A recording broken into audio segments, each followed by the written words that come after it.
Good morning, everyone. Thanks for being here and taking the time to invest in this board and the work that we do to make sure that folks all across Tennessee have gainful employment. So thank you for this. Just some reminders. Remember that this is being live streamed on YouTube, so all of our family and friends who want to see you in action, as well as other interested members of the public are watching today. So keep that in mind. And most importantly, because of that, when you speak, make sure you're using the microphone that's closest to you and hit the button to make sure the little green light is on when you speak. And that way, everyone certainly here in the room can hear, but also the folks who are watching on stream. We are scheduled to push through here and be done just a little after 12. We are not going to take a break. Don't let that scare you. We'll still get it done in less time than it takes to watch the most recent Batman movie. So we're good. Yeah. We have, you had an email notification earlier this week that Mandy Johnson took a position in the private sector. So we have a new board member named Kevin Wright, and he is the new assistant commissioner for the Division of Rehabilitation Services. He's not able to be here at this meeting today, but we'll look forward to getting to know him at the next meeting, and maybe if you get a chance to interact with him before then, welcome him to this board. I appreciate everyone taking the time earlier this month to review the modifications to the state plan. It was submitted to our federal partners on March 11th. And I just appreciate all the time it took for 14 state staff across many divisions to put all that together and make us aware of the changes. So thanks for all the work that went into those hundreds and hundreds of pages. And if you had a chance to review some of that, thank you for taking the time to do so. We're waiting on federal feedback, and then the board will receive a status update at the next meeting on that plan. Okay, I think I've said all my little housekeeping responsibilities here. So, Eiler, if you'll take roll, please. Yes, good morning. As I call your name, please confirm your attendance audibly. If you are a member of a local workforce development board, please state the local board. And if you are representing by proxy, please state your name for the record. Martha Axford. Brandy Faust for State Senator Paul Bailey. Assistant Commissioner Jay Baker. Present. Jason Bates. Present. Tim Berry. Present. Sarah Noel for State Representative Clark Boyd. Ronnie Brewer. Present. Mayor Kevin Brooks. Jonathan Cantrell. Deputy Commissioner Sherelle Campbell-Street for Commissioner Clarence Carter. Michelle Joyner, proxy. Michelle Falcone. Ben Ferguson. Present, Southwest. Bill Godwin. Marshall Graves. Present, Southeast. Ann Hatcher. Present. Christine Hopkins. Present, Southern Middle. Rick Isaacson. Present. J. Paul Jackson. Present. Commissioner Jeff McCord. Present. Vonda McDaniel. Present. Mayor E.L. Morton. Present. Policy Director Tony Nicknajad for Governor Bill Lee. Present. Stuart Price. Present. Barry Ray. Present. Director Ann Thompson for Commissioner Bob Rolfe. Chief Jean Luna Vetter for Commissioner Penny Schwinn. Matthew Spinella, present by proxy. Kyle Spurgeon. Jeff Vance. Present. Kevin Vaughn. Present. Rusty Vi. Present. Ron Wade. Here, Greater Memphis. Assistant Commissioner Kevin Wright. Chairman Barry, we have a quorum. Thank you very much. Appreciate, once again, everybody's participation and attendance today. Okay, Hopefully you had a chance to review the minutes that were sent out earlier.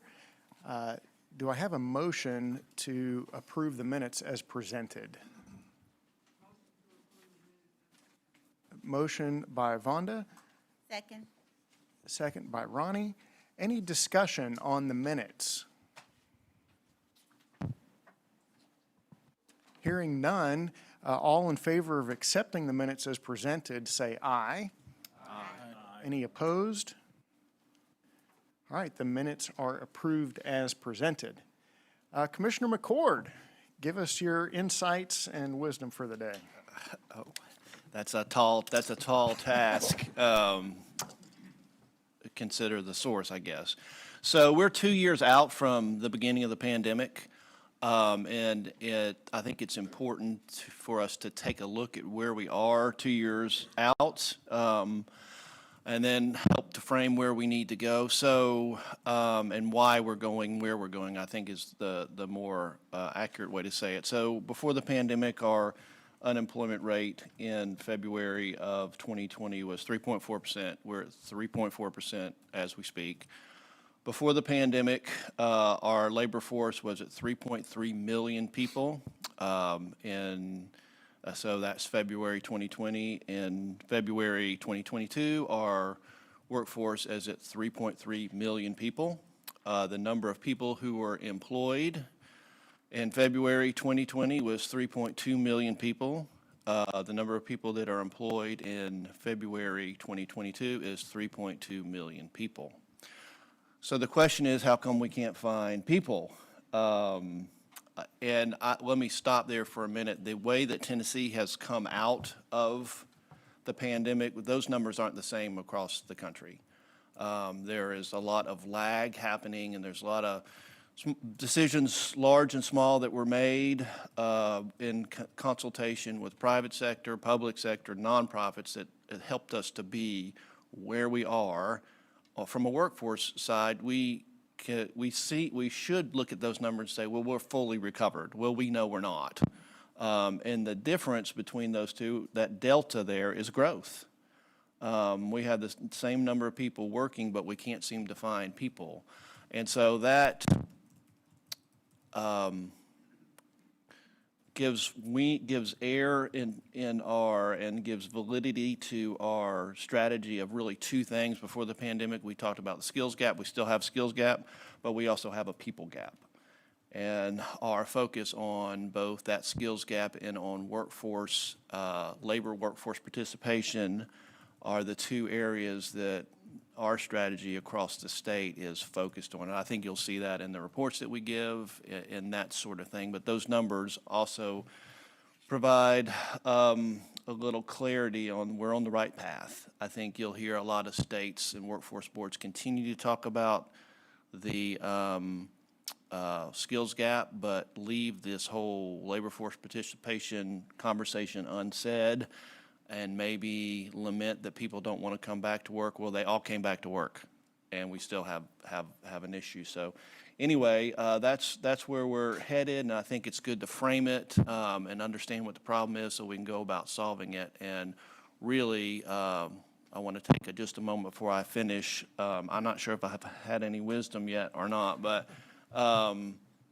just throw a bunch of numbers at you. And thank you for the last couple of years especially, but ongoing, and the level of engagement of this board is truly remarkable, and how much you care about this. You're not getting rich from coming here. We understand that, and your time is valuable, so we appreciate you giving it to not only labor and workforce development, but the state of Tennessee. So thank you.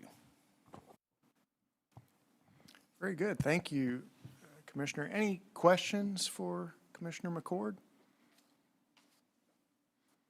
All right, thank you very much. Let's get some reports from the committees that met earlier this morning, and we'll start with the Oversight Committee. Ronnie Brewer, you led that meeting. Give us a little update on the conversation from that committee.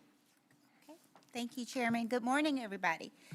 So this morning we had a very active conversation in Oversight, probably my fault. But we discussed a few key things. One of the things that we discussed was around budgeting and reporting, understanding basically that they are looking at some changes in that area in regards to how information is tracked, which is very exciting. And those three key areas that we're looking at right now are in relation to labor, which is basically labor force participation, employers offering family sustaining opportunities, and education around post-secondary credentials obtained. I don't know why that was a tongue twister. In addition to that, we discussed the opportunity to reinvest some funds that we already have that are currently being unused. So we have what I understand to be unprecedented low numbers in regards to the need for rapid response. And just for clarity, rapid response is when we have large layoffs by employers. We have a team that actually executes going out and helping those individuals get back to work. And as you all know, everybody needs folks right now, so we haven't had a large need for that. So what was suggested in the Oversight Committee was that we recommend to the board the opportunity to realign some of those funds for dislocated workers, reducing the amount that was recently set aside for rapid response down by just over $3.3 million and utilizing that for dislocated workers. The other thing that we discussed today was in relations to the policy work group. So right now we have a work group that is looking at all of our statewide policies and making recommendations to us as a board on things that we could do and tighten and improve, whether it is just the layout of it or actual content of it. And so one of the reasons why our conversation was so active is because we decided that it may be necessary to have some segmentation in that. So we have some policies which have either expired already or will be expiring. These are the policies that generally we look at annually, and we vote to continue to renew them. Many, like I said before, many of them do not require change. So what the Oversight Committee voted to recommend to the board is for those that have expired or will expire soon, that we consider going ahead and voting to extend those, with the caveat that we also include in there an automatic annual renewal with internal review by the Labor and Workforce Department. And then therefore, unless there are issues that come up or the law changes or reasons for us to change, it's an automatic renewal process. For those that the work group is working on and looking at that may need some cosmetic changes, we would also have some other ones that may need updates. And so we asked two things, which was, one, that there be an in-service day for the board to actually be able to go over that collectively versus reading those individually on our own. We want to make sure that we understand and have clarity prior to voting.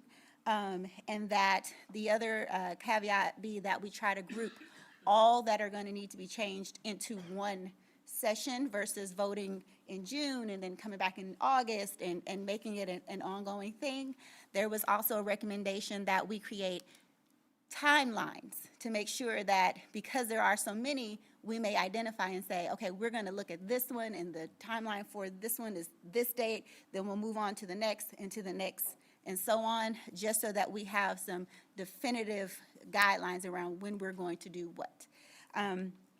So the Oversight Committee voted and decided that we would like to make that recommendation to the overall board, that we consider the policies to be looked at in that fashion. Thanks. Very good. What questions do you have for Ronnie or the Oversight Committee?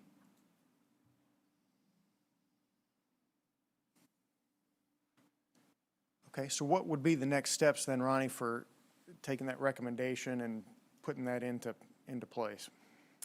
So I believe that Justin is going to work on tightening up how I presented that, so that is more succinct. Please forgive me. This is my first official That's all right. meeting as the chair of the Oversight Committee. Thank you, Ann, for being there and giving me the eyeballs. But we're working on it. And so I believe that we left the room with Justin saying he's going to put it together a little bit more succinctly so that when we present it to the board, it's something that, and I think that's going to happen by June. Okay, all right, very good. What other, yes? I apologize, I do have a question. We mentioned some changes to rapid response. Was there a specific instance or circumstance that led to this discussion, or was it just kind of an evaluation and assessment that we probably need to make some changes? Well, so it's not necessarily going to be changes to rapid response overall. So to be clear, it's just the current funds because they're unused. We don't want them to basically remain so, and we have a need somewhere else, so we're just shifting them only for 1 year, right? So it will continue on as it always has moving forward. Great, thank you. Okay, Ivan, you had some comments? Yes, good morning. Just a little clarity. We would actually need 2 votes here today on those recommendations. And I do apologize, Ronnie, if we didn't lay that out for you very well.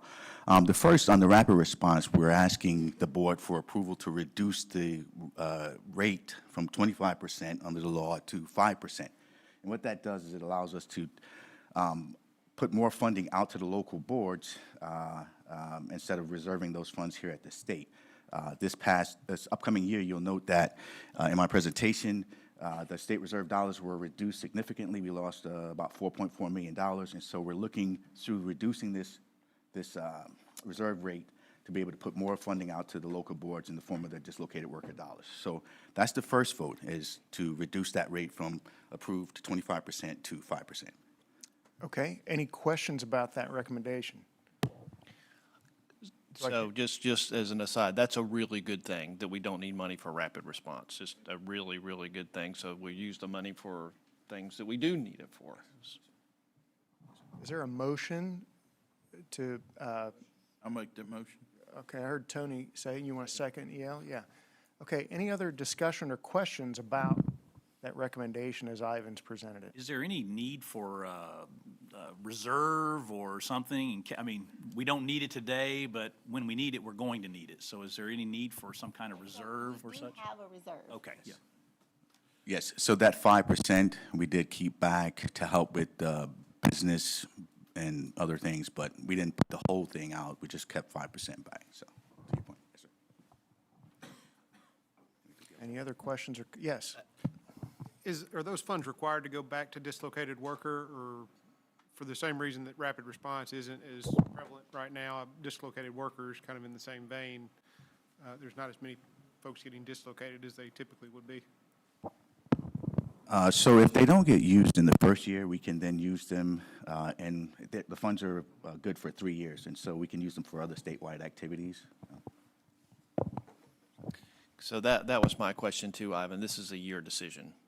So it's just a year. So we can flip back if we need, okay. Okay, thank you for that clarification. All right, no further discussion or questions. All in favor of the motion as presented? Aye. All right, any opposed? All right, we can get more funds out to the local. Then also, just a little clarification on the policy part. Again, I apologize, Ronnie.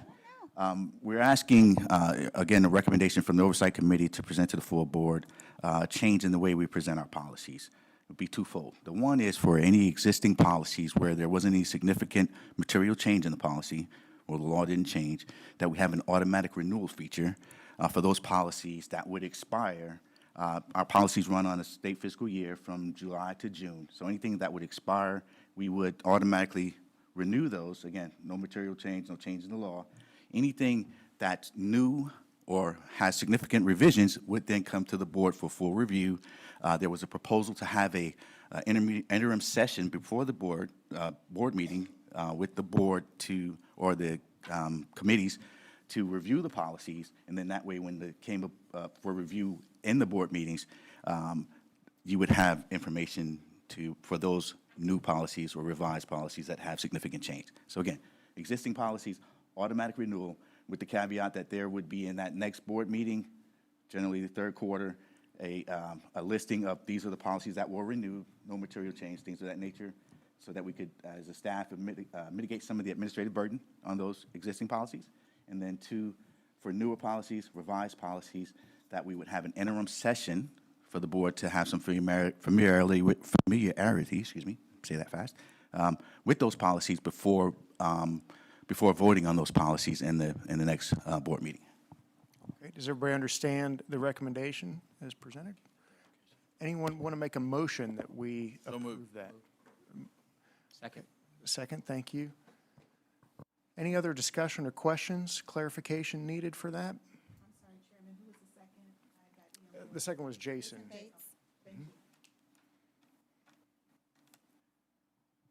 Okay, hearing none, all in favor of that recommendation for policy improvements?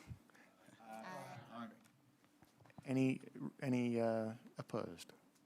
All right, that one's passed. Awesome, thank you. Yeah. Thank you. If I can, Chairman, thank you, Ivan, for being the best wingman a girl could ever need. Absolutely. Thank you, Ronnie. I appreciate you leading that. Okay, next is Operations Committee. Stuart led that meeting. Give us a report from that committee. Okay, excuse me.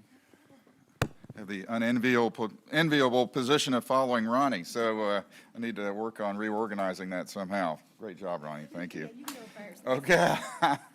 All right. We in the Operations Committee, we received updates from 3 different work groups, and I'll start with our job seeker work group. This work group is chiefly centered around identifying barriers for job seekers and equipping job seekers with the knowledge of how to engage our different agencies. And so in the context of that, we have 6 agencies that are working through this, and part of their first steps were identifying redundancies in areas where they could mutually support each other and a job seeker. And one element one thing they've come up with is the no wrong door approach, where a job seeker coming into any particular agency, if there are different agencies that this job seeker should engage with, that can happen regardless of where they approach any of our agencies. And so equipping our teams to begin with, understanding each other, understanding where redundancies exist and where overlaps exist and where gaps are, was their first focus. And that's ongoing, of course, and will continue through the life of this, I'm sure. So let's see, they have focused in one area in terms of barriers on childcare and providing childcare, and they launched that back in January. They've had 8 referrals as of February, but they've had 0 enrollments. And that's been cause for some consternation and focus that they've had, because we intuitively feel that this is an area that job seekers will take advantage of and presents a challenge for many of them. So we feel like we're lacking in guidance documentation for job seekers to understand their obligations of steps they need to take in order to avail themselves of this. Also, we need to educate them on funding for it and eligibility criteria, that it's not the same as other programs. And so if they conclude, well, if I'm not eligible for this program, I'm probably not eligible for that, not the case. And so we need to get that information out. And in that regard, there's a job seeker toolkit that's developed. And it'll be a resource hub for job seekers to obtain information and resources for support needed to participate in the workforce. Let's see. Next steps, technical assistance sessions will be occurring, creating labor market information and dashboards, continued child care access and career pathway expansion, and a benefit screener tool. And that's it for the job seeker work group. Next was the business services work group. This work group has identified employers across the state who form an advisory committee. Part of what they've understood from the beginning is there's a lack of a common technology platform for business engagement, identifying efficient process for businesses to engage, frankly, access to services for the business community is still largely a mystery. And so unraveling that for them is the focus. This advisory committee, consisting of members representing across the state, the business community, they meet every month. And one of the things they're particularly excited about and adopting is the Coursera platform, which is a training platform that offers 8,000 classes currently. Of course, that's no doubt growing. But we have 6,000 licenses for anyone with a Jobs for Tennessee account who can access that and enroll their employees and participants in training and track it. And so that's something we're really excited about and something we know that will be well received from the business community. Lastly, we received an update on the Apprenticeship and Work-Based Learning Work Group. And just a moment. Okay. Awesome. Sorry. So the objective of this work group is to create a landscape where a student in high school who is not a student that would track towards perhaps a college degree or in that direction, but rather would rather go through a craft training or trade training or other type of skills training program and it's not exclusively that, but there's certainly going to be a focus there, but that we engage them and get them enrolled in a pre-apprenticeship program with the objective of translating that into an apprenticeship program and into employment. And so they have been very active. They've set very detailed goals about their progress, and they're meeting those goals. For example, in terms of pre-apprenticeship creation, adult education, they had a goal of a total of 5, and they have met that goal. They had in CTE programs, they had a total of 10 and have met that goal. And in colleges and TCAT, they have a goal of 5. They have 3. They have 2 more that they intend to enroll by December of 22.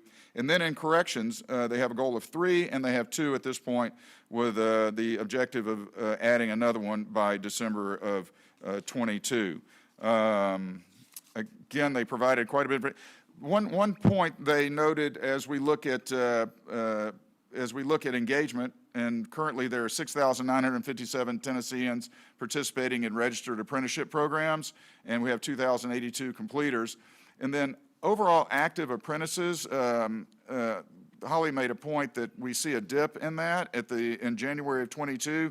But there's an explanation for that in that we are going from federal oversight to state oversight. And the transition there requires a lot of complicated and unraveling of information. And so they are in the process of doing that, but we're very optimistic about that. This is a very good thing for us. And so if you notice that in the handouts in the presentation, that was the explanation for that dip. We have new sponsors constantly. We've added 58 new sponsors across the state. In terms of pre-apprenticeship outcomes, obviously the objective is to get participants hired. And in that regard, we've had, in the time frame of October to December, we've had 8 that have completed the entire process successfully. And by the way, there were 8 interviewed and 8 were hired. And that's across logistics and healthcare and construction and then other.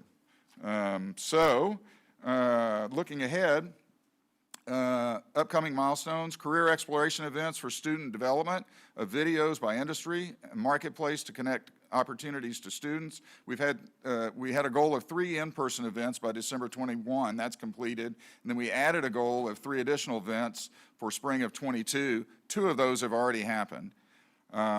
Pre-apprenticeship, I discussed that about population served. And then lastly, develop apprenticeship sponsor capability in all TCAT and community colleges, and that's ongoing. So that represents, we had nothing to vote on, so that just represented the Operations Committee time this morning. Very good. Good reports. Thank you, Stuart. Any questions for Stuart or the operations reports? Not a question, just a comment. The work-based learning and pre-apprenticeships are all, again, aligned with introducing young students to work and maybe changing some trajectories and, again, aimed at the longer-term labor force participation rate. We have, due largely to this board's support and guidance, we have an infrastructure for pre-apprentices and apprenticeships that we didn't have 3 or 4 years ago. And we're able to partner with the funds coming into our partners in education and partner with them and helping them get in actually to workplaces with some of the regulatory issues, but also just with the infrastructure for apprenticeships. And as we see those funds come in, assuming the budget's approved, we should see those numbers really, really take off. But you have to have some organization before that happens. So that infrastructure is being built as we see, and we have the infrastructure to be able to execute as well. So a lot of good stuff, a lot of tilling the ground, and I think we're going to start seeing a lot of harvest here before too long. Yeah, and to piggyback on that, based on your comments earlier, when we're talking about the growth of labor needs in the state, talk about opening up a pipeline to feed that labor need. Those particular roles, if we can get career paths into the minds of those students early on and get them to stay and feed into the growth of the jobs, that's great. Yes, Michelle. I have a question, and this is out of curiosity. What industries are being benefited by the apprenticeship? So Denise, you can probably answer that better than I. Let me do this. It's across industries. I think maybe our highest one is IT and manufacturing, construction, of course, but also Tennessee's the first, and we'll let Matthew speak to that if he wants to have a teacher apprenticeship program as well. Let me kick at you. Matthew, do you want to talk about that particular one? Sure. So over quite a bit of time, we've recognized the staffing shortage in the classroom, and obviously to fill those staffing needs and to overcome a number of barriers to entry that many face with teaching, the Department of Labor, I'll just give a lot of credit to Holly Free-Allard, previously also Tyra Kopis, as well as Commissioner Schwinn and Dr. Luna Vedder at the Department of Education. They put their heads together, conducted a lot of research, provided a lot of data for the U.S. Department of Labor to get a registered apprenticeship program for teachers. This program is one in which the cost of the credential and the license itself is significantly diminished. The pathway is significantly streamlined, and the outcomes, well, we are on our way to monitoring those. We were just starting, but over time, this is something that will lead to an increase in the number of teachers who have a license in the state of Tennessee, who've done so at a much lower cost, and one in which the term grow your own is really something that we believe in greatly. So we have many of our districts using the Teaching as a Profession program of study in our career and technical education programs to inform our students about it, and later, obviously, to help them accelerate their pathway to the classroom as a classroom teacher, while still making sure that there's enough significant attention paid to the preparation that's needed to get into the classroom. So we hope to see a lot of teachers. Again, this is not a program that happens over the course of 12 months. So over the next few years, we do hope to see a larger influx of teachers and less staffing shortages. So, Chairman, if you'll indulge me just a minute, I'm going to talk just for a second because I can feel this in my stomach. It gets me excited. So, across all industries, you usually think of that as manufacturing or construction. So you need to build that pipeline, ways for folks to advance in your retention rate's going to be a lot higher and your skill level's going to be a lot higher if you go through an apprenticeship program. But you have to hold two things in your hands at the same time, because we know while this is happening currently that companies are automating and using AI continuously, and what that will have the effect of doing is taking away the first couple layers of organizations. And so those first couple layers of organizations will be replaced with automation, with artificial intelligence. And so the number of entry-level positions is going to shrink. So how do you hire someone economically usually you'd hire them in an entry-level position. So how do you hire them economically and progress them to enough knowledge so you can pay them, at a higher level, because you can't just bring them in like that economically? And the answer is apprenticeship programs. And you'll hear this called job for the future and the future of work, and there's all kinds of people who will consult with you on this. But really, it's a two-pronged strategy now and in the future that we in the state of Tennessee really didn't have that infrastructure.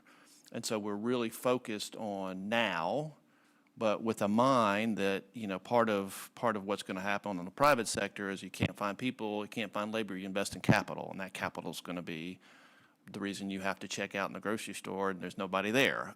That's going to be the capital, the AI, and so it's really for us not just a strategic play to solve the current issue, but also to set us up to where we're competitive as we go forward for employers to be able to operate economically. Chairman, if I could, I had a quick question for Matt, and that was the RTI, the required training. Where are the teachers getting the required training instruction? So within each LEA, they are to select the RTI provider, but the same systems that are in place for a teacher to obtain a license across the board in our college system, some of which can come through community colleges and others from four-year universities, as well as your master's programs as well. So it's the same curriculum and content. It's up to the employer to then make sure that that content is covered to be documented within the RAPID system. That's awesome. But we have a question. Yeah, go ahead. That the Clarksville-Montgomery County School System, with the help of Holly and Charlene Russell, they registered 100 teacher apprentices this quarter. Wow.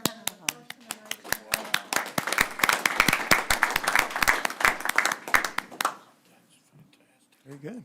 Sorry, I got excited. That was the first time I saw somebody in the audience. No, that's good. Yeah. Threw you off.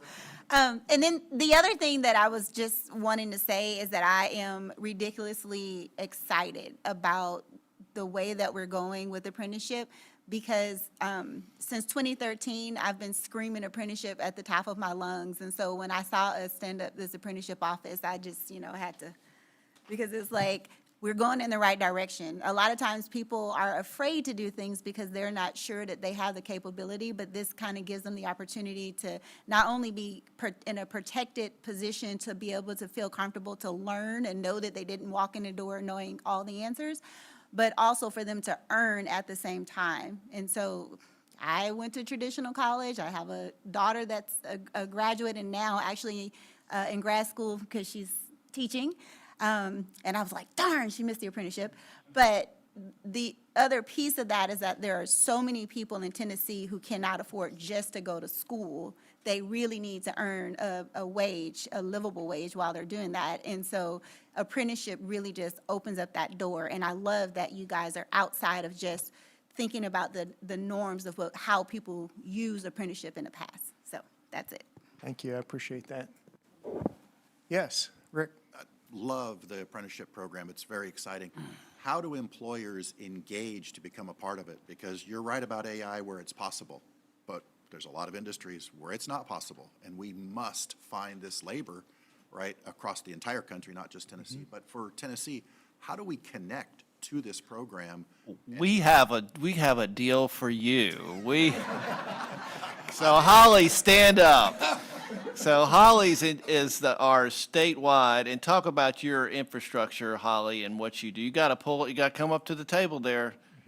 Hey, everyone. Just talk a little bit about that. Absolutely. I'm excited that you all are excited. I'm excited every day, so this is great. We actually have 3 directors that work each one of our regions. We have an east, a middle, and a west. Or you can simply contact me, and I can send you to that particular individual. So our directors work with the company one-on-one to fit the need. So we are filling those gaps. We're very busy. We love it, but contact me and we will get you going on a one-on-one basis. And Rick, if your business acts today, we will throw. Act today, you'll get the same deal as everybody else. So please, yes, I will be around. If anyone needs a card or needs a contact, let me know, and I'll be more than happy to send you in that direction. Thank you, everyone. It's exciting. Good job, everyone. And just more, we are expanding the team. We're so busy, our team's growing, we're hiring to help facilitate the needs of our employers. So just let me know. We'll help you. Thank you. And really what has happened is for the first time, the governor invested state funds, not you get to a grant, you have to stop, herky-jerky in setting up an infrastructure where actual people can come out and help you walk through what you need to walk through and do what you need to do from a business perspective. Very good. Excellent conversation, and glad to see people excited about that program and the results that are exceeding the original expectations there. Innovation Committee met this morning, and Kevin led that group. So give us a report, Kevin, of your conversation this morning. Sure. Thank you, Mr. Chairman. Innovations Committee, we had 3 speakers this morning. The first one was Mr. Ryan Allen with the WIOA Group. He gave us an update on the performance and the data of that and what the members were and the departments that they support, how the individual sector scores are affected by the feds. Overall, we've performed well for the year 2020. And then we looked at the end quarter of December 21st, or 2021, which we performed well and met all of our targets there. Other projects that they're working on is the Coleridge Innovation, the PS20 Connect Tennessee, virtual AJCs that are open 24 hours a day. We went over the dashboard for that, which Mr. Ben Pacino and Teresa Smith have been traveling all over the state of Tennessee this month working on labor rates. Our second presenter was Mr. Ben Pacino, which discussed our KPIs and which is nominated for the best work practices. We discussed where we are, where we're going, and how we're doing with the KPIs. The overall performance has improved.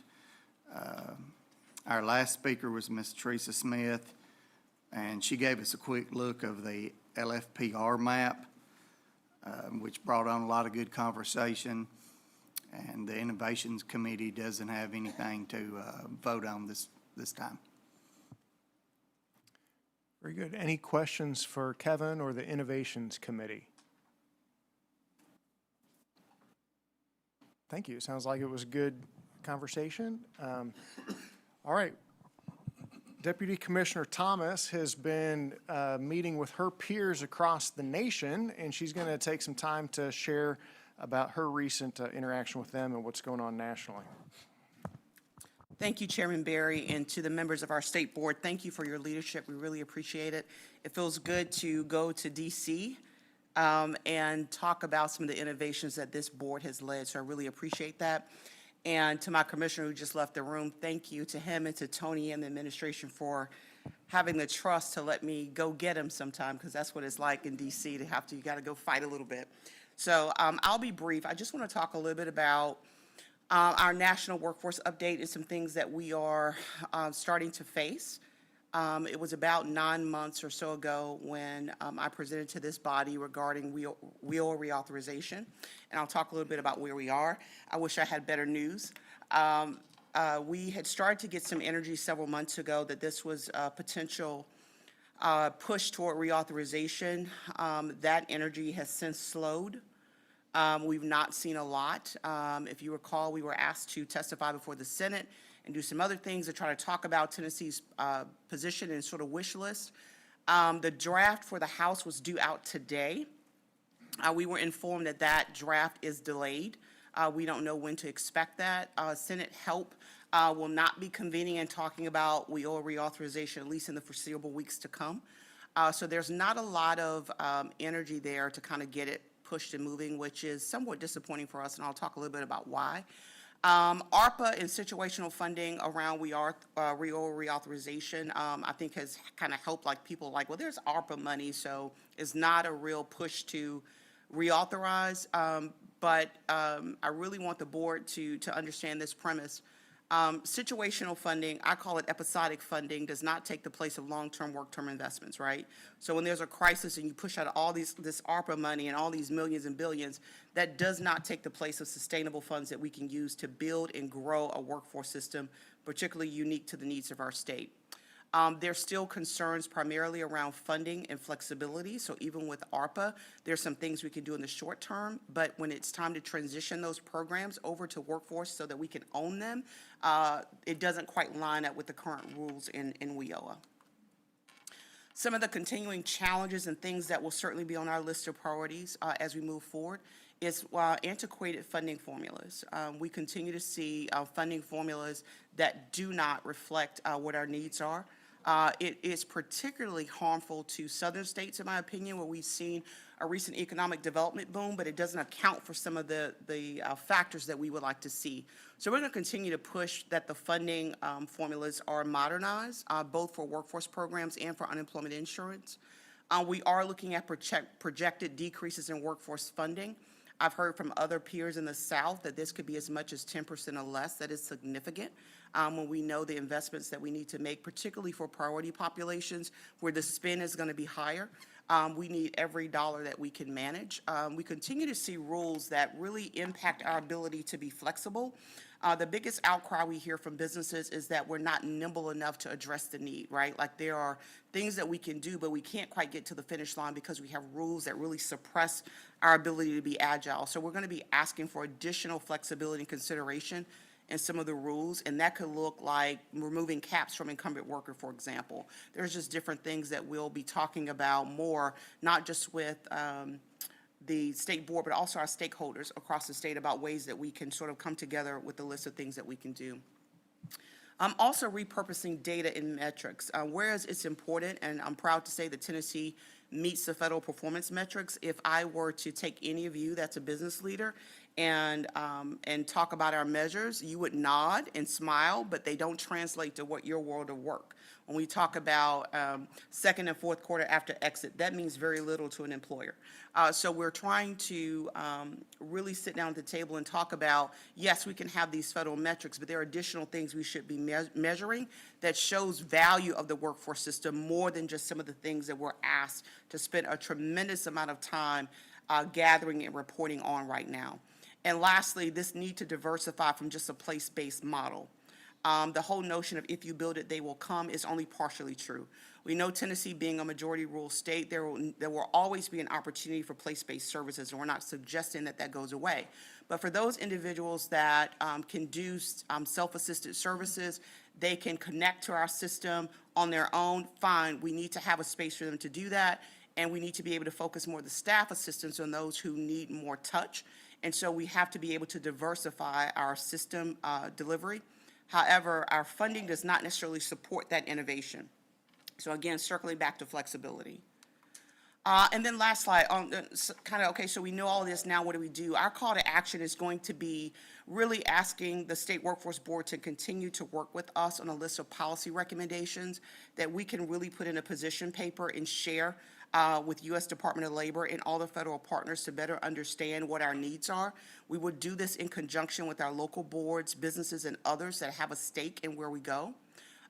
Those priorities will be reflective of the unique needs of Tennessee, because it's very important for each state to be able to have some room to design systems based on their citizenry instead of a broad brushstroke, which we see right now. Also, our business leaders, there are some complexities in our business services, and I love the energy in the room around apprenticeship and some of the things that we're doing, but if we're being completely honest, we need to have a strategy that's very diversified for business that can go A to Z. And so we need to hear from business leaders where we're falling short and how we can make some of those adjustments, particularly when it comes to things like upskilling workers and even incumbent worker training. We need to be a little bit more exact on what those needs are. I'm also gathering feedback from our job seekers, which is kind of new for us. I mean, we've just completed our modification of our 4-year plan. Our goal is to talk to the people that's the benefactor of some of the services that we're doing and hear from them. I always say the view is different when we're looking out the window versus someone who's struggling to feed themselves, trying to make a decision on childcare or going to work. We need to hear from them and somehow include that information into what we share with our federal partners. And then lastly, how do we fund and energize cross-agency innovation cohorts? I believe that we're incredibly fortunate in Tennessee that we have agencies that will work together and dream together, but it's because of oftentimes the personalities and the relationships that have been established. And as Commissioner said all along, that's only as good until there is a personnel change. And so how do we start to put some legacy things inside the system that regardless of who sits in these positions, that whoever comes behind me, comes behind the commissioner, they understand how important it is for these agencies to continue to work together. And we believe that needs to be solidified in federal rules and not just accidental collaboration, which is what we have right now. So if I haven't depressed you, that's all that I have. But I wanted to be very honest and transparent about what we are facing. And so with that, I'll open it up to Chairman, if it's okay with you, if there are any questions from the group. Yes, please.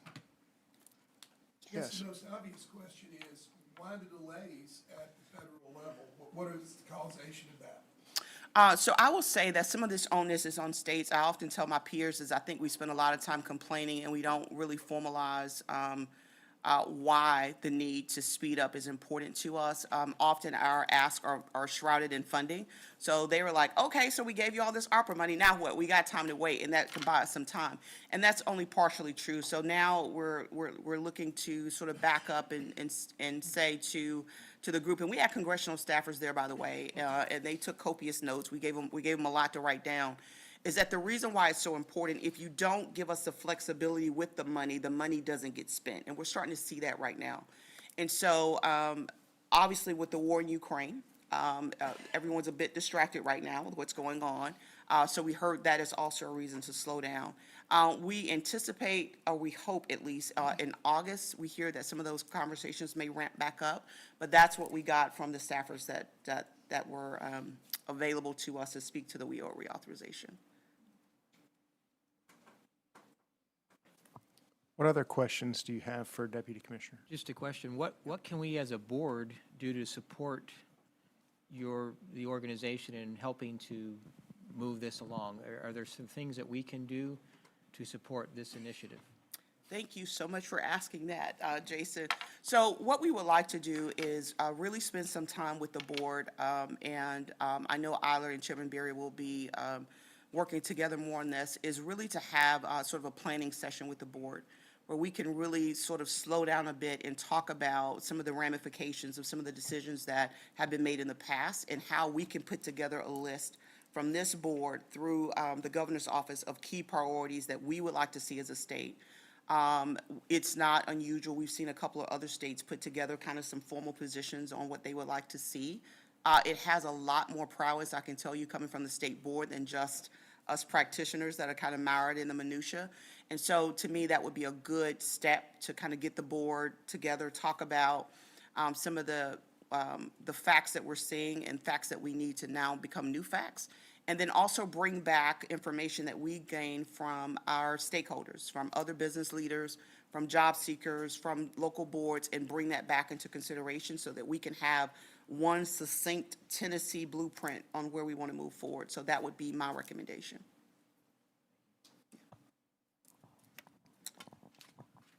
Other questions? That. I think Commissioner's going to let me go back for round two. I was nice, so I think he'll let me go back for round two because I can see this being this will be a sort of an ongoing round of conversations until we can kind of get to reauthorization. So with that, I'll yield my stand. Thank you, Chairman Berry. No, thank you. Excellent report, and appreciate you being our voice there in that platform. Okay, we have a report from Carrie Berna, and she's going to talk about the Department of Intellectual and Developmental Disabilities. Yeah, come on up. All the way up. Yeah.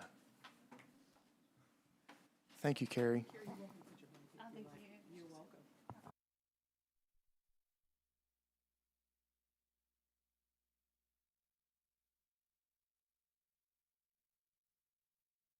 Good call, thanks.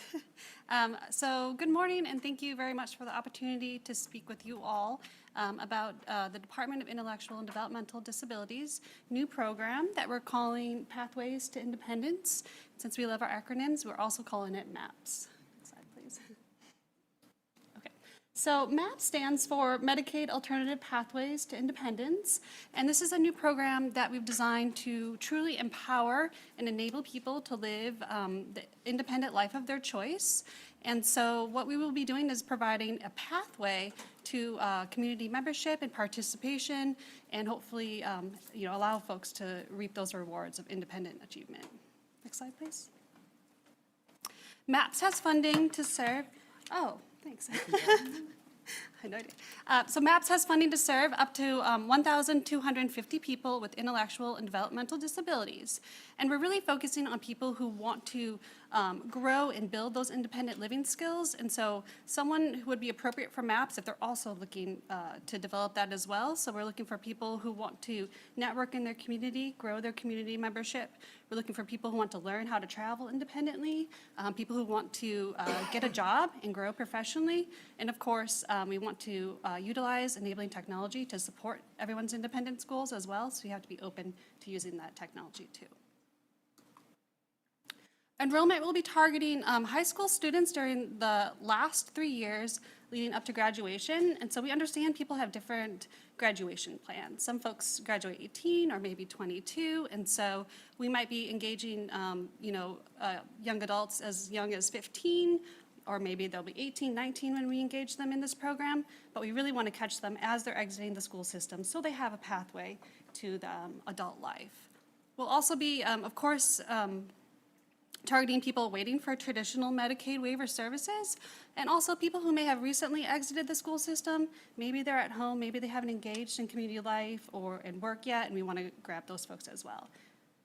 So we will be limiting enrollment to 3 years with an annual budget of up to $20,000 for people. Enrollment is anticipated to begin in the fall of 2022. So participants will be receiving support from a MAPS certified case manager, and it really all starts with what we're calling the virtual community resource map, and I'll show you an example of that on following slides. And we'll be offering 6 services, all to support their goals around home, work, and community living. And so you'll see the services listed there. I'll go more in depth into those services, so I don't want to spend too much time here, but I do want to emphasize the 3 domains that we're focusing on, because we really are focusing on starting with those domains, identifying goals, and then plugging in the services as it makes sense for the person. And those domains will also have importance for the provider reimbursement piece as well. Later, I'll talk about that. So this is just a different visual of the domains and how we're really thinking about people achieving goals and identifying their goals. So you'll see the home, work, and community, and then under there you kind of see like the base of this pyramid, which is that virtual community resource map. So the next few slides go into depth on this map, and I don't want to spend too much time here because I do think my time is limited, but I did think it's important to understand what this virtual community resource map looks like, because it's such an important piece of this program. And so I like to call it like a Google map on steroids, honestly. So what you do is you take your community map, you plot personalized locations that have meaning to you. And here in this example, The person identified, locations for her support circle and for working. And then within those locations, you can build out like a personal information. So you can add in your goals, you can add in personal pictures, whatever you need to help make that location meaningful to you. And then you can plot travel routes. So you can understand, is there a bus that will take me to my job, and what will that route look like, and so forth. So this kind of talks a little bit more, it kind of shows how this example personalized the content in that map. And then this is just another view of the map. And then you can see that in this example, they added personal pictures. I guess they're touring new apartment buildings. They took pictures of it. They put that in there, so that's a good reference point. And so this map is really important because as we're trying to think about, the person holistically, what is in their community to help them achieve their goals? How do we help them build those networks? This map is really going to be our starting point. And again, just a little bit more on the map. Don't want to spend too much time here, but again, they're kind of adding like a running journal of this location and what happened. So this is really an interactive piece for that person. So first, we start with the Community Navigator service, and this is the service that will help the person build that resource map. So really it is the foundation of the MAPS program. And the Community Navigator service will focus on really 3 essential pieces. Building that map and then teaching the person, of course, to use it and personalize it. We'll be focusing on travel training, and we'll be using technology to engage people in travel training so that they'll have the GPS-enabled devices that help them plot routes, will help them in real time get to locations. And then, of course, we're going to be really focused on developing community membership for the person. So we'll be supporting people make social connections. So we'll be working on soft skills, behavior management, all that stuff as well. We'll be working on helping people not only learn what's in their community, but learn how to use that location. So we don't want to just teach someone to travel to the bank. We want to help them learn how to engage, with the banking services as well. And so, to me, this is really a foundational piece of the MAPS program. So independence coaching is all about teaching the person the independent living skills that they'll need to eventually move out into whatever, setting that might be, maybe in a semi-independent living arrangement or, on their own. And so we'll go into the home and really focus on teaching people skills like home safety skills, health management, hygiene skills, cooking, budgeting, all that important information. And we'll also really focus on setting up people with enabling technology and smart home technologies, and so that they can be as independent as possible and be successful using that technology as well. And so we'll have to be engaging the person's family, their support network, to also engage with that technology and learn how to use it.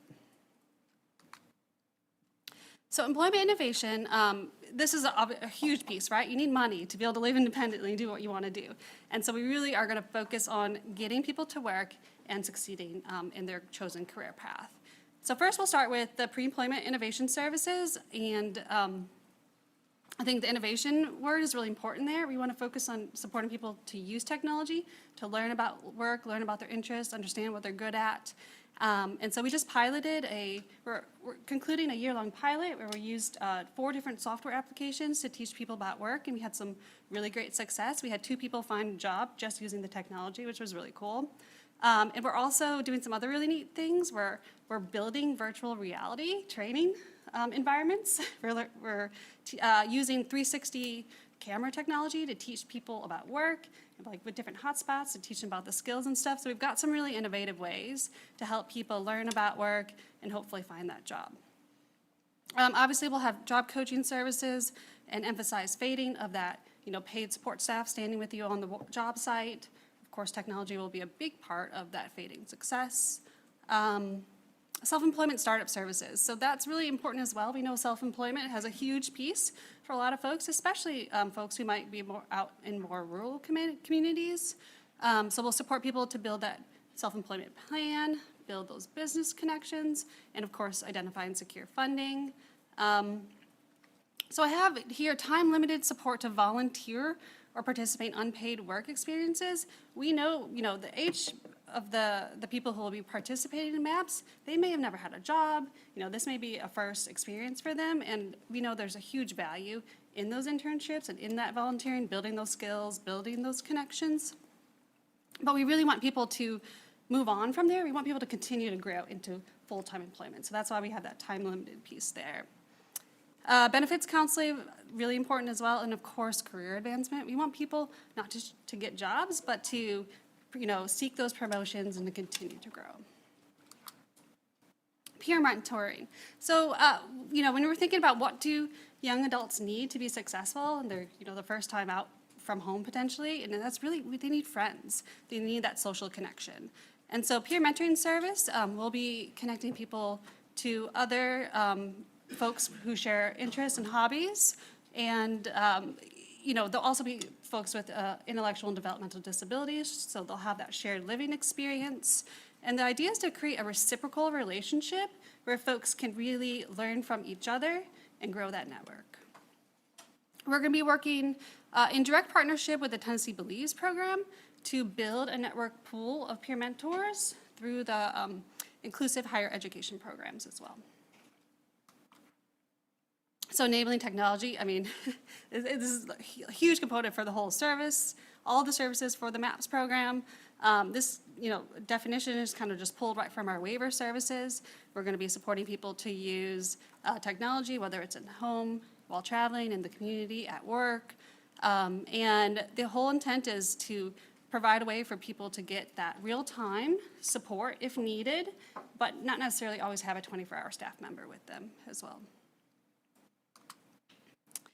Semi-independent living. So we know some folks they might need that extra push. Even after all this training, we still want to make sure people are as successful as possible in whatever setting they choose to live in. And so we will be providing the semi-independent living services. It's modeled after our traditional waiver services, but we're going to be really focusing on the continuing developing those skills with the ultimate goal of kind of fading back that supports as well. So payment, I had kind of alluded to before those 3 domains. So this is kind of where it comes into play as well. So each participant will have an annual budget of $20,000. And what they'll do is work with their certified MAPS case manager to identify their priorities in those domains. So let's say I really, really want to move out of mom and dad's home. So I'm going to, prioritize the home domain. I know I need to work. That'll be my second priority. And then community, I'll put that as third. What we'll do is weight the domains according to the person's preferences. And then we'll kind of identify a set number of goals in each domain, of course, person-centered. And then as they achieve those goals, that's how the payments will be paid out to the providers.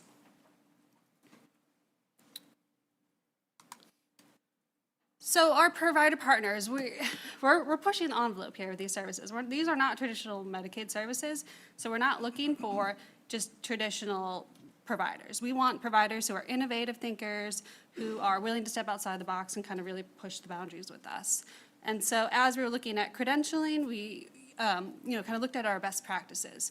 Employment first, that's huge for us. We need providers who really embrace that employment first philosophy.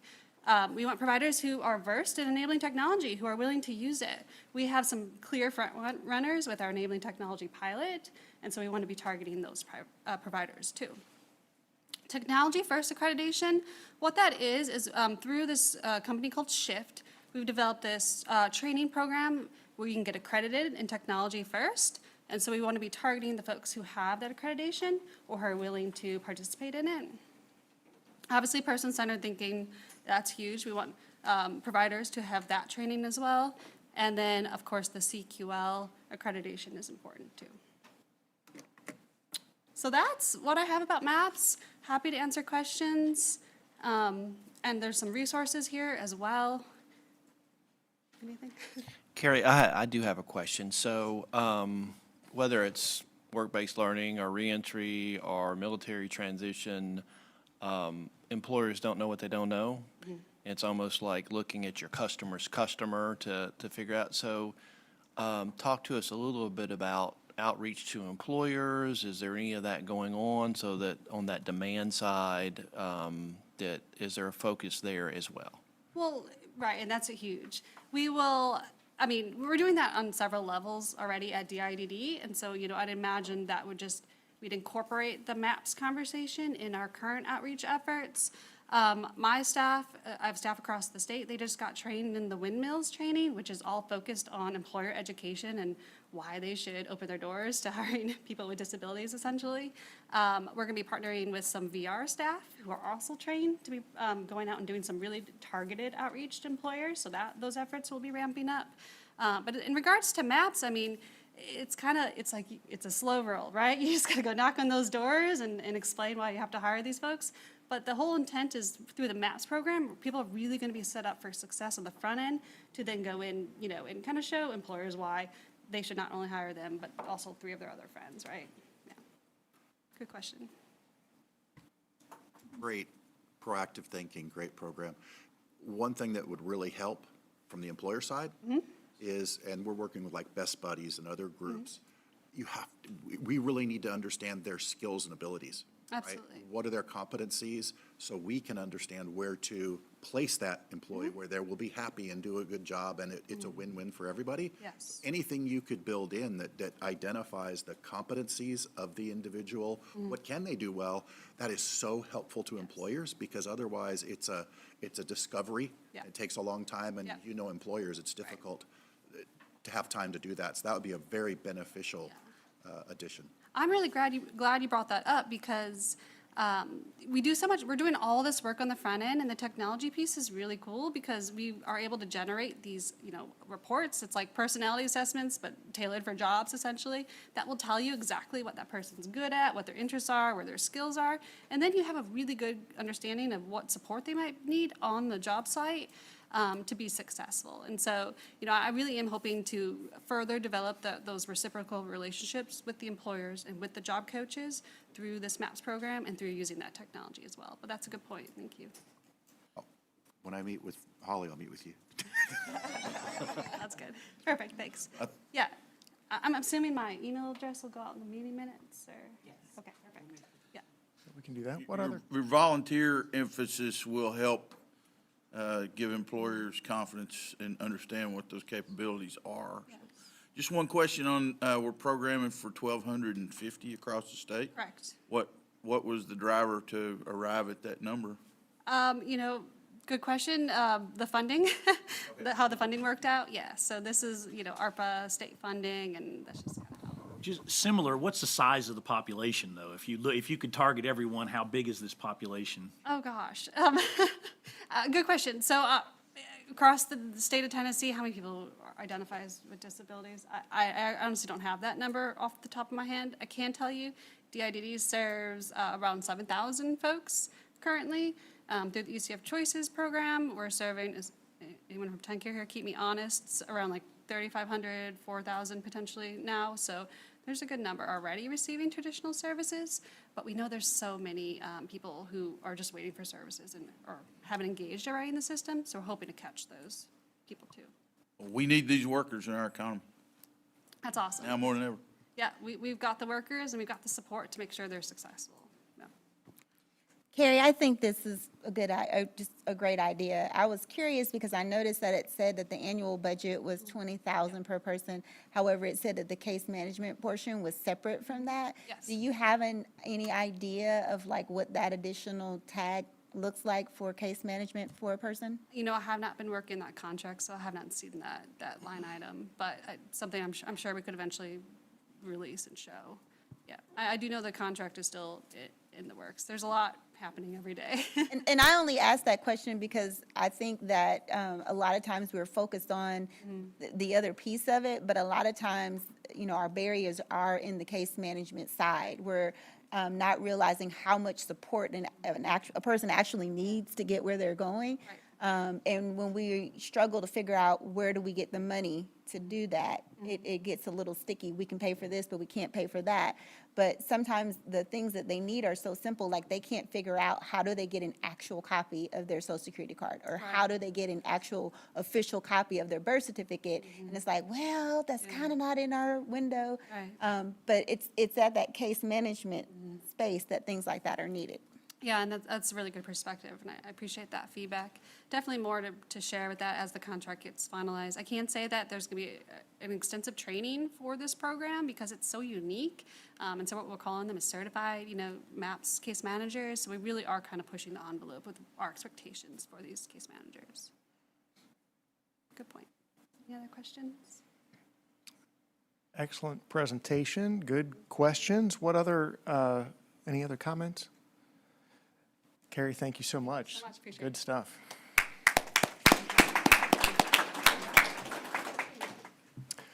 All right, next, Steve Plale who is the Assistant Commissioner with Workforce Services, is going to be talking to us with an update on the certification and evaluation process that we've been talking about for the last couple of meetings. Steve, welcome. Thank you, Chairman Berry and Board. Again, Steve Plale, Assistant Commissioner here at the Tennessee Department of Labor. Excited to share some updates and talk through some different things that we've been working on here in Workforce Services. And I have this, so I can go through and actually run my own presentation. We've been talking a lot about already today awareness, generating awareness for some of the things that are going on. And so I'm going to start with that. And the first one is actually an event that we are incredibly excited about. I am personally excited about because I'm going to be participating in part of it. I'm not going to do the whole thing, but part of it. It's the Veterans Advantage Cycle across Tennessee. We have organized through our Veterans Services team here at the department. We'll be traveling from April 4th to April 21st. We will be bicycling literally from Memphis to Kingsport. It's 577 miles. We'll be doing those in shorter breaks, I promise. We're not going to be going the full amount in one day, but shorter daily rides. We'll be stopping at American Job Centers and Chambers of Commerce, businesses, et cetera, along the route. And we'll be conducting hiring events and sharing some of the great things that our veterans, the advantages that hiring a veteran in Tennessee can pose for employers, doing that along the route as well. We encourage and have been sharing this publicly. We would encourage if you are able and willing and would like to volunteer your time to participate in either of those hiring events or the ride itself, you're more than welcome to, and you can sign up there. We've got a website from our department where you can go in and you can sign up for individual legs or pieces of the ride. Most of those are going to be around 20 miles or so, 20 to 25 miles ride, so not incredibly strenuous, but there are a couple that are a little bit longer, so just be aware of that. And be aware that you don't have to do that. You can just come out and you can be a part of the conversation at the hiring event to talk about all of the great advantages that our veterans provide. We've got a big group of veterans and spouses and significant others who either transition out of the military or return to Tennessee after military service. And these are incredibly talented, incredibly trained, skilled individuals that we want to help in that transition to civilian employment. So I think, let me interrupt you real quick. I think Ann Thompson's our first board member who volunteered to ride the bike. Is that right, Ann? Okay, good. So we would welcome your participation if you would like to participate. Again, we can talk through that. Eric Horton, who is our current director of the Veterans Services team, has helped to put this on. Eric's actually transitioning. He is moving into another role still within our department and within the division, but will still be taking part in leading this effort through the first couple weeks, 3 weeks of April. I'm going to pause here because I want to make sure I give time to questions, and I think I've got a little bit of time. So any questions on the Veterans Advantage cycling event? Hearing none, I'm going to move on to the next big thing that's going on in April.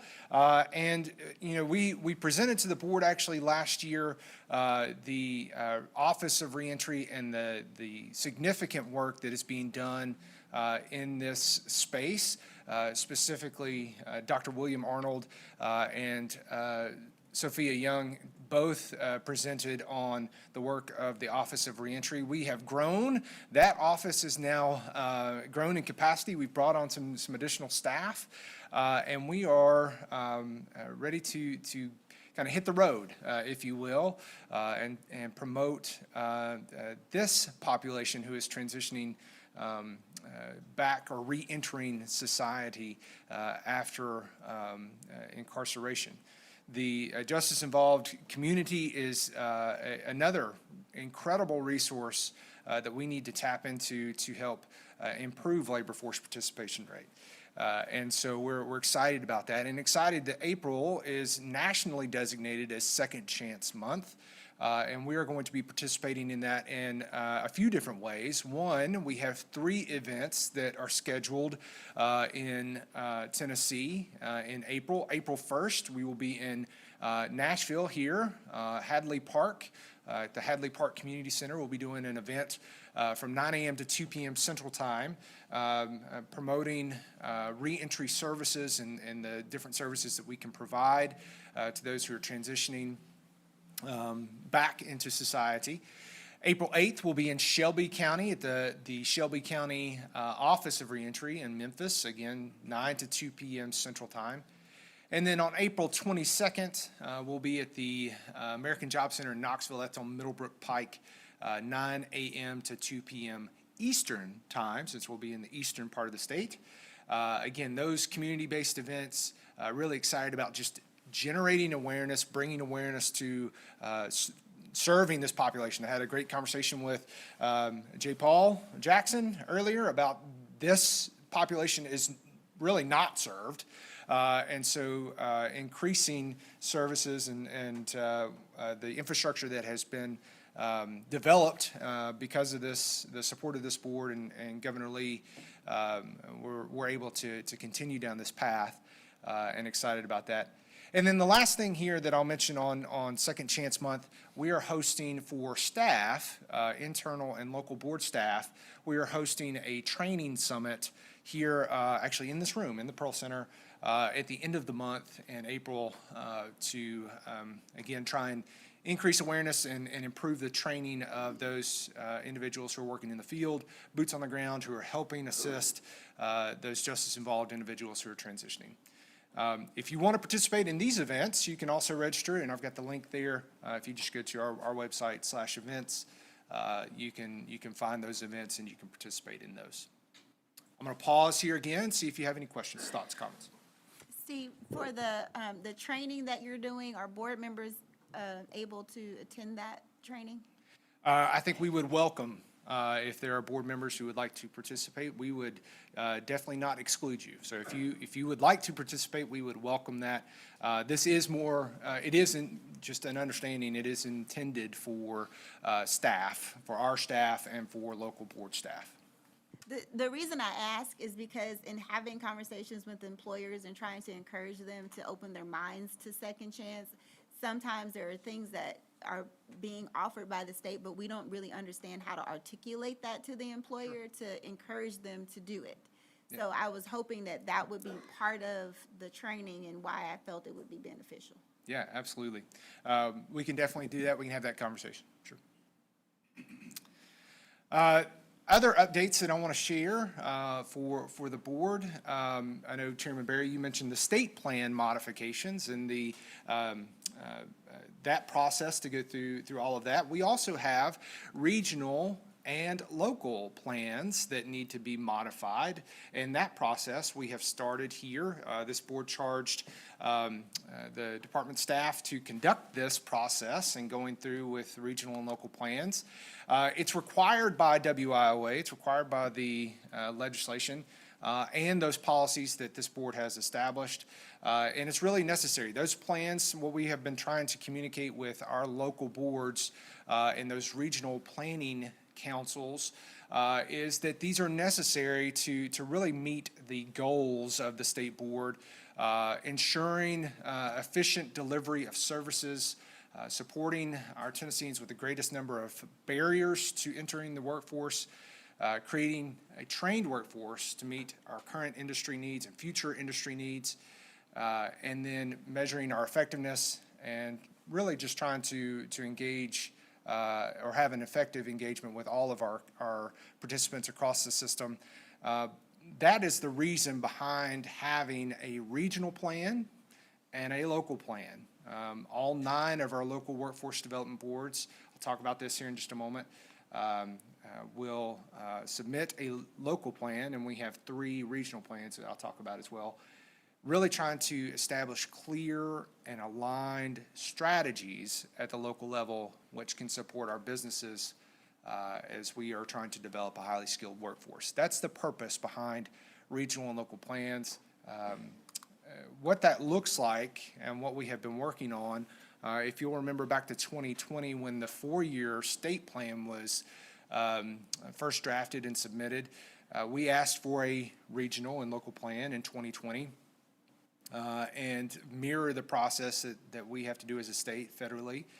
As a regional plan, there are 3, East, Middle, and West, and you can see the 9 boards, how they are split there in those 3 regions. Regional Planning Council, which is made up of different groups within that region. It has to be all of the core partners have to be represented. Any other partners that engage in the workforce system have to be represented in those regional planning councils. They submit a regional plan or a regional plan modification in this case to update any labor market information or economic conditions. They describe regional strategies for service integration and delivery. They outline regional vision, strategies and goals that as a region they have, and then they have to respond to questions, compliance questions that we have outlined as well. So that's what the regional plan modification looks like, what it entails. The local plan modification is very similar, but it is at a local level. They have to add some context to the information that was provided in the regional plan. They have to update their fiscal information and outline a budget of how they're going to expend their funds and how they're going to sustain services outside of WIA as well. They also have to update their structure. They have to provide all of that information, any sort of local strategies which support the regional plan, and then they also have compliance questions that they have to respond to. That process, we have already started, apologize, I've already talked about this. I've skipped this slide just a moment ago, but the partner engagement, I talked about all the partners who need to be included in the regional plan and local plan modifications. Those are kind of outlined here. Core partners are a must, and then any additional workforce system partners you can see there. The process here that we've gone through this spring already is we've been engaging in this, right? We have been talking with regions and local areas around what this looks like. We provided a big technical assistance training series call in January, again in February, on the submission process and what that will look like. The end of this month, actually, today is the deadline to submit regional plan modifications, and local plan modifications are later in April. We are reviewing those. Our staff here at the department will review those, and then no later than May 11th, we will actually submit our recommendations for those regional and local plan modifications to this board. And the reason for that is you have to, as a board, have to approve regional and local plan modifications. So that needs to be done at the June 3rd State Workforce Board meeting. We would provide essentially an overview to the board of these regional and local plans, and then our recommendations for either approval or If we are unable to come to an agreement or consensus with a local area, then we would ask them to essentially state their case, present that and their plan to the board for the board to make a determination on if you would recommend approval. If you'll remember back to 2020, the regions and the local areas did a video, because it was virtual, but a virtual presentation of their regional and local plans. We heard a lot of feedback from our local areas and our regions that was incredibly burdensome. And I think it was very time intensive for this board. So we are recommending that unless this board would like to hear specifically on a specific plan, or if there is a issue where we are unable to recommend approval for compliance, that we would do that via an update that we would submit to you previously. That's what that May 11th deadline would be. We would submit an overview and then our recommendation to the board on if those should be approved or not. So I'm going to pause here, ask for any questions, if you have any feedback, comments, thoughts on regional and local plan modifications. Hearing none, I'm going to go into the last part of my update, which is on state workforce system evaluation and the board certification project. It's been less than a year that I've been a part of the Department of Labor and Workforce Development, but my very first State Workforce Board meeting, Chairman Berry was very clear in his comments to me and charging us as a division, as a department, to do two things around this project. One is to figure out, or some way to evaluate the quality of our Tennessee workforce system. Making sure it goes beyond QPI or KPI, goes beyond KPIs, and looking at the general quality and evaluation of the quality of our system as a whole and the way we operate. And then two, the second charge was to establish a framework for excellence and a way to designate the State Workforce Board that could then be used as a model for local boards to say this is a framework for how we do what we do, and this is a quality or an excellent practice. What does that look like? Kind of starting with this, we didn't really know. So we started asking a lot of questions. We asked other states, are any other states doing this sort of thing? Are they conducting similar evaluations? And the answer in large part is no. A lot of states are not even thinking along these lines. They're just focused on federal measures, right? They're focused on the federal outcomes that we have to report on. There are a couple, and Colorado was one. We talked extensively with Colorado around what they're doing to evaluate their workforce system. And it gave us some ideas, it gave us some thought. Another question that we were trying to figure out is there an evaluation for quality that already exists that we could use to maybe incorporate into this when we're talking about a workforce system evaluation? Are there other frameworks that are out there that we could use to evaluate excellence? And potentially, are there any other groups? I do not have a background in excellence evaluation or performance evaluation in that respect. So we didn't really know where to go and who could be involved in that. Well, it became pretty clear pretty quickly that there are some groups here in the state that do this. And one that we are excited to talk about around the evaluation is a partnership with the University of Tennessee Center for Industrial Services. The Center for Industrial Services does this very thing with industries all across the state, from manufacturing to healthcare to business to IT, all across it, nonprofits, all sorts of different entities and industries partner with UTCIS to conduct evaluations of their process, how they work, the quality of what they're doing. So we have engaged in that. We've started that process of an interagency partnership and agreement where they will conduct research on the system itself. They'll be conducting interviews with the local boards, our staff, the State Workforce Board at large, to talk about where we can improve, what we are currently doing, how we can improve. And then they'll be providing recommendations not only for us, but for the system as a whole. really excited about that evaluation and that partnership with UTCIS. And we also realized pretty quickly that, hey, they could also do the framework because they have a lot of experience in that space as well, being the state implementation or arm that implements the Baldrige Excellence Program. And the Baldrige Foundation is a nationally established foundation around performance excellence, very well known, very renowned, established by Congress in the 1980s to do this very thing around quality and performance excellence. We anticipate that framework will be heavily influenced by the Baldrige Excellence Framework itself. So if you're not familiar with that specifically, you can have a very detailed and in-depth conversation regarding that, but we're really excited about it. We had a conversation with UTCIS yesterday to confirm that, one, there's no other state government that has ever received a Baldrige National Award. There's no other state workforce system or workforce board that has ever received that. So I'm a pretty competitive person. I want to be the first.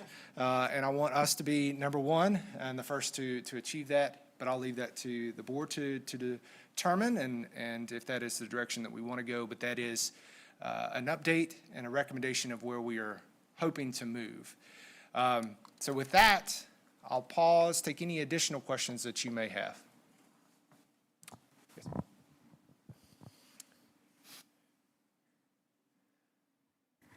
Thank you, Steve. This is all interesting.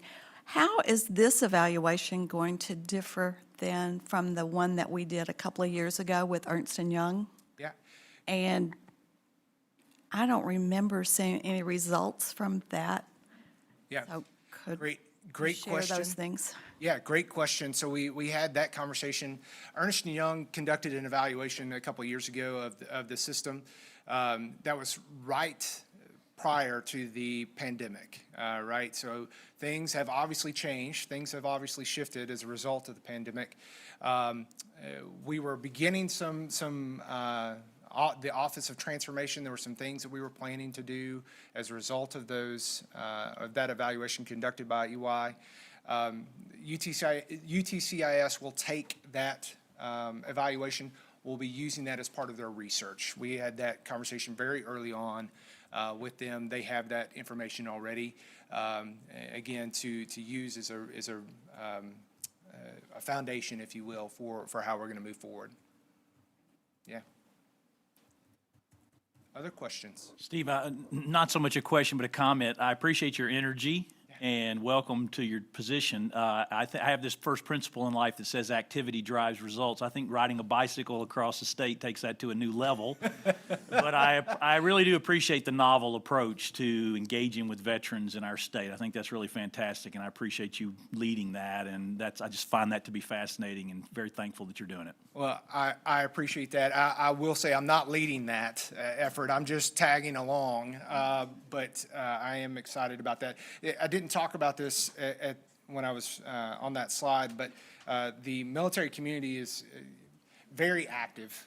There's a lot of different acronyms and things that are used, military terminology and language. But Oscar Mike is one. I'm just referring to on the move, staying on the move. And there are some different organizations and foundations that are out there promoting veteran movement, disabled veteran movement.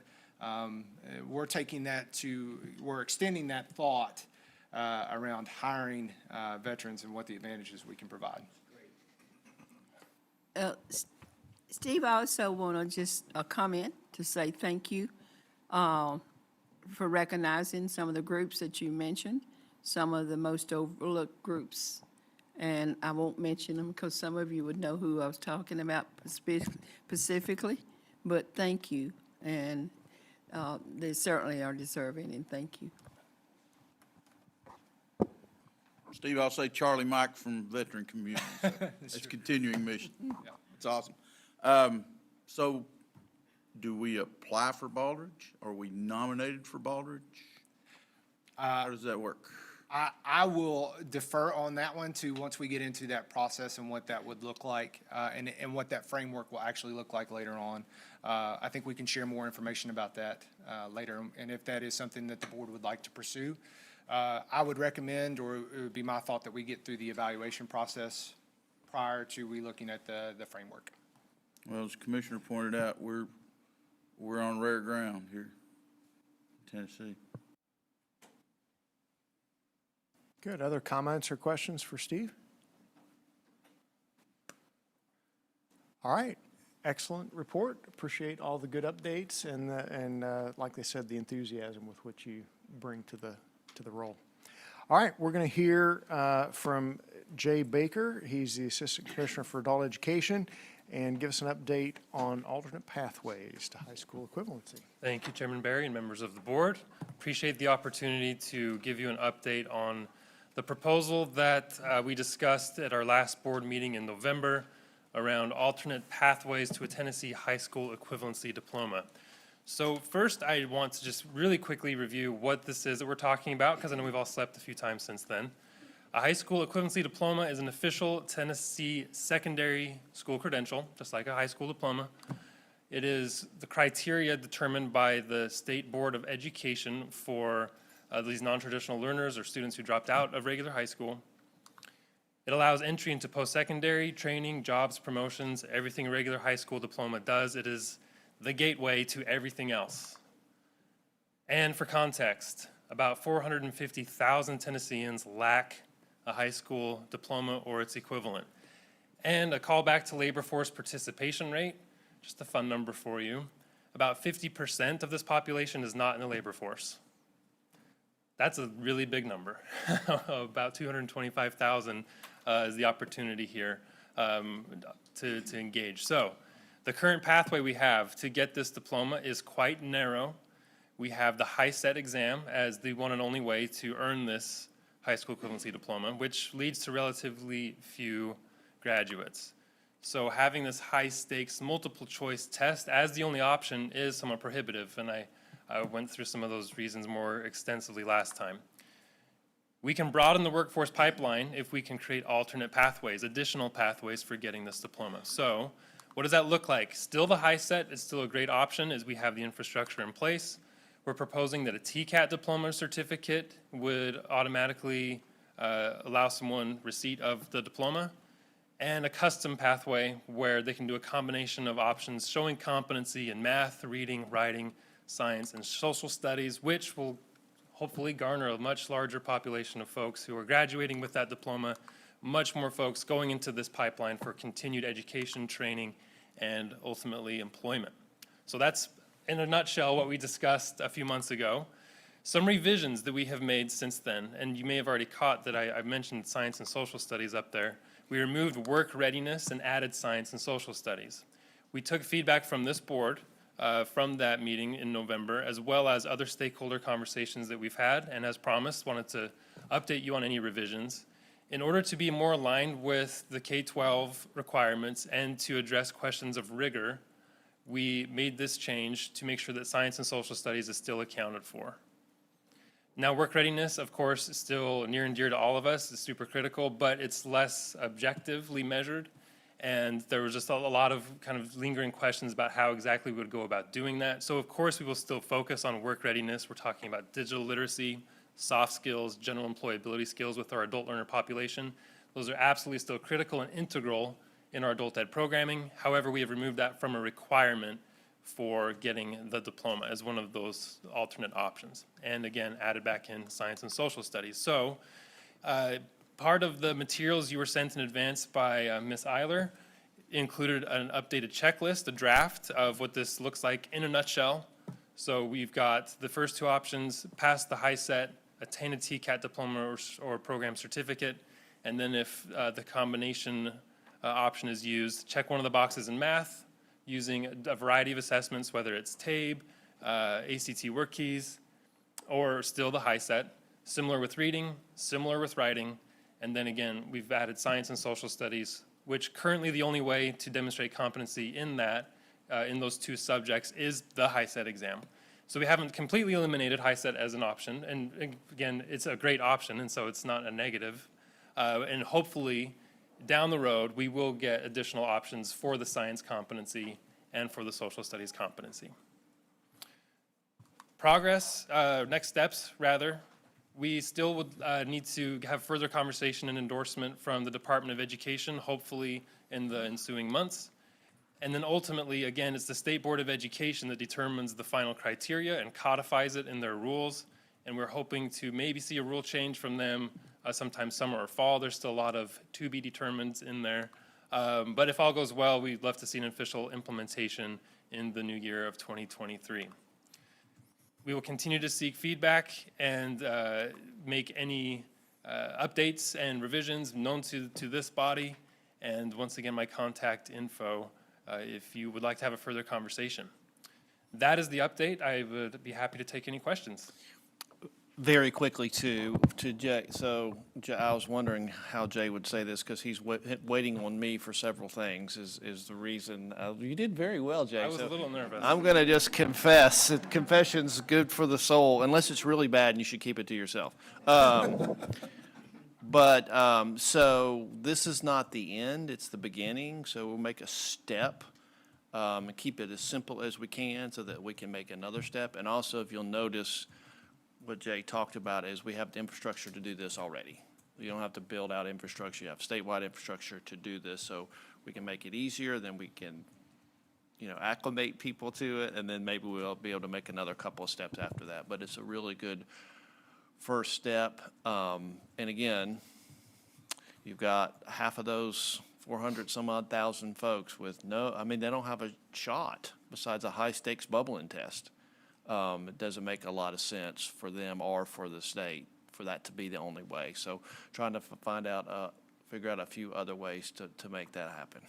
Thank you, Commissioner. So Jay, quick question. What is the plan? I'm anticipating that this will all go through and everybody will approve it and support it, et cetera.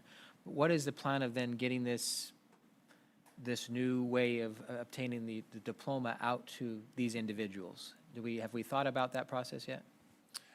Somewhat, yes, and thank you for the question, Jason. So we currently have our infrastructure with our adult education providers who serve 10 to 15,000 students every year. So there would be intensive training and technical assistance and outreach materials given to them, as well as through our other WEO system partners, Department of Education and LEA partners, to try to infuse the whole system as much as we can with necessary training as well as outreach materials. So we don't have a formal plan in place that I could say, here's exactly what we're going to do, but we plan to leverage the partnerships and infrastructure that does exist. And if I may too, Jason, that this is being asked for from the grassroots. This is something that they'll say, finally, and not something that's coming from on high, but something that's a response to what we're hearing from the current infrastructure that we have. Thank you. Jay, so biggest fan on just looking at something outside of the HiSET, and one of the reasons is because I personally work with someone over and over and over again to try to help them obtain the HiSET, and like their challenges were really just in the mindset around, I got to take this bubble test, right? And so the question that I had, I set all that up to say, in this science area specifically, is there an opportunity for maybe like a project-based learning opportunity? This individual that I'm thinking about, he could rebuild your car literally from the tires up, but could not take a test. I mean, brilliant young man. And so I'm just wondering, like, for people who learn in a different way and the test is just, I don't care what test it is, this is not going to work. It scares me, and I know it's new and you just added the science and social studies back, but like in areas like that, can we think about some kind of way of testing their intellect in a more hands-on way? Yes, absolutely, Ronnie. We have constraints currently that makes that very difficult, and just in terms of resources and manpower, frankly, to have a really robust kind of portfolio project-based learning evaluation. I would love to see us get to that point in a version 2.0 or 3.0 or however long it takes, because certainly that exists in other education aspects, and I think it's absolutely worth pursuing. We just are not resourced to make that robust and adequate enough that we think it could pass muster under the current requirements. We need to get someplace before we get someplace else. Yeah, and so I hear you. No, I agree with you completely, but we need to get here before and get everybody okay, and then we can move to the next one. I appreciate the feedback, though, Ronnie. Thank you. Do we have any data concerning high-set graduates today, and how many are entering the workforce, how many are unemployed, so we can, just getting somebody that high school diploma, is that actually going to get them more into the workforce? Obviously, there's some drive and will to want to go into the workforce if you're going through the trouble of getting a high set. So I'm just asking, as a baseline, do we have any data on that? A very good question. I do not have it that I could share right now, but we can certainly get that for you and even present on it at a future board meeting. The data does show most of our students actually are in, how do I put this? A lot of them are in the workforce already. They are often underemployed and that kind of also goes back to the skills gap. So it's sort of a mixed bag there. And so the data can tell part of the story if we just looked at that piece. But anyway, to drive to the point, we could get holistically the data for you, and it would, yes, we will get more data for you that shows both the not in the labor force currently and what happens to them long-term, as well as students who are in the labor force get their HICE and what happens to them.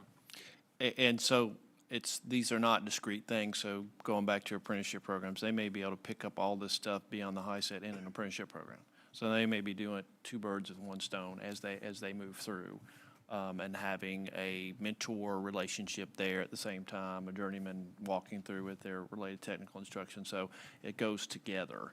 That those apprenticeship programs may have that curriculum built in anyway. A lot of them do. So that's part of connecting those folks to work as well. Absolutely. Yes. Jay, I noticed you had the work keys as one of the routes for, at least for math and writing and English and reading.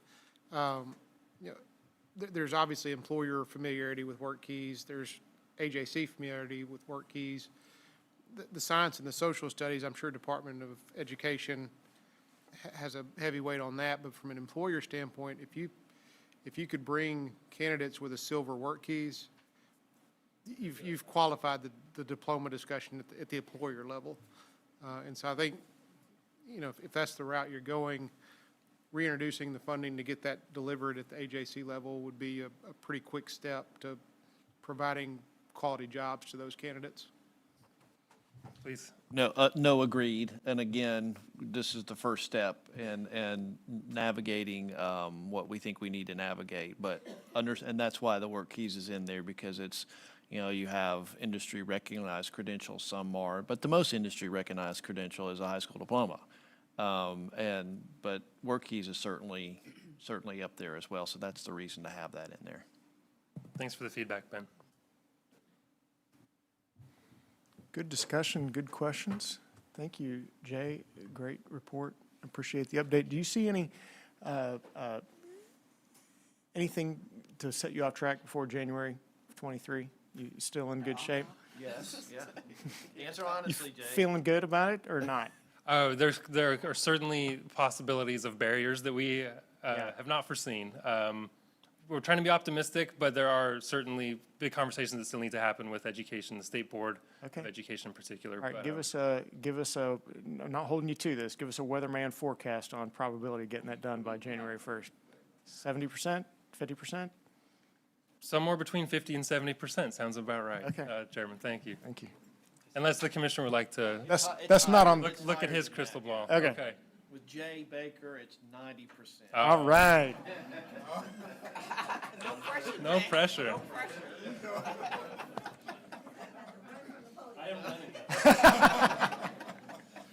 Thanks for letting me. It's the right thing to do, and whatever the percentages are, it's the right thing to do. So we'll get it done. It's just that January date is what we need to worry about.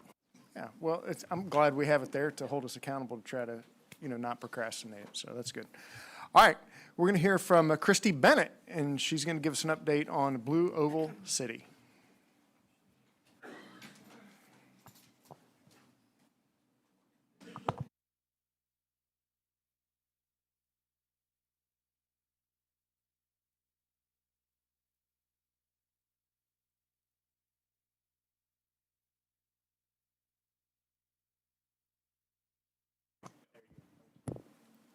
Thank you, Chairman Barry and the board, for giving us the opportunity to kind of go over an update for Blue Oval City on where we are with implementation.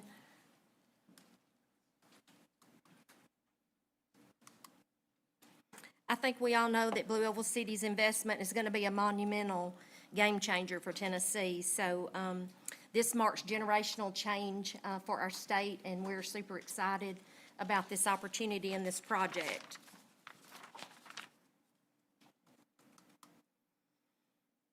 Commissioner McCord and the Tennessee Board of Regents Chancellor Tidings helped develop a core team that is working directly with Ford on the project.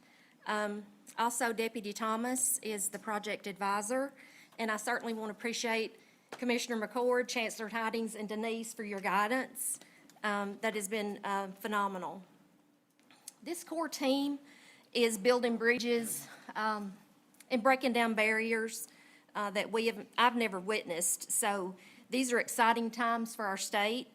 This team receives directives from Ford, and they are responsible for dispensing that information across their departments to the key stakeholders. This team meets weekly to discuss the action items, homework assignments, where we are with the project. We've also created a, a communication plan on how we're going to push out the communication once approved by Ford. Ford is also working on a Blue Oval City landing page, which I believe is going to be a sustainable model for us getting information out and have continuity of communication across the state. So that's going to be a key for us. We're also working on a frequent asked questions that will be put out to help also in the communication.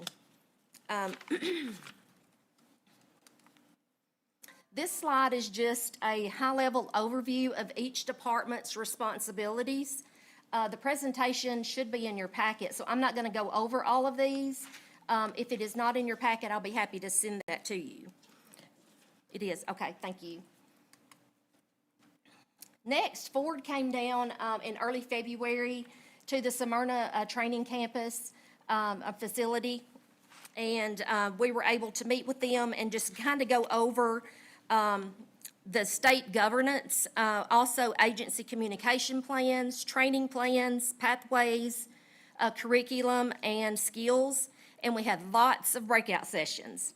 The workshop, we spent a lot of time going over Tennessee culture, vetting the Ford mission and vision statements. We also had discussions around the layout of the Blue Oval City campus. This was very beneficial to kind of get the project kicked off. This slide here shows some potential academic training programs that could possibly support the program, or excuse me, the project.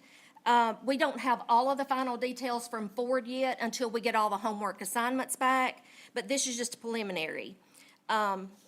We are currently, Ford collected assessments in 2021, as you can see, from school districts.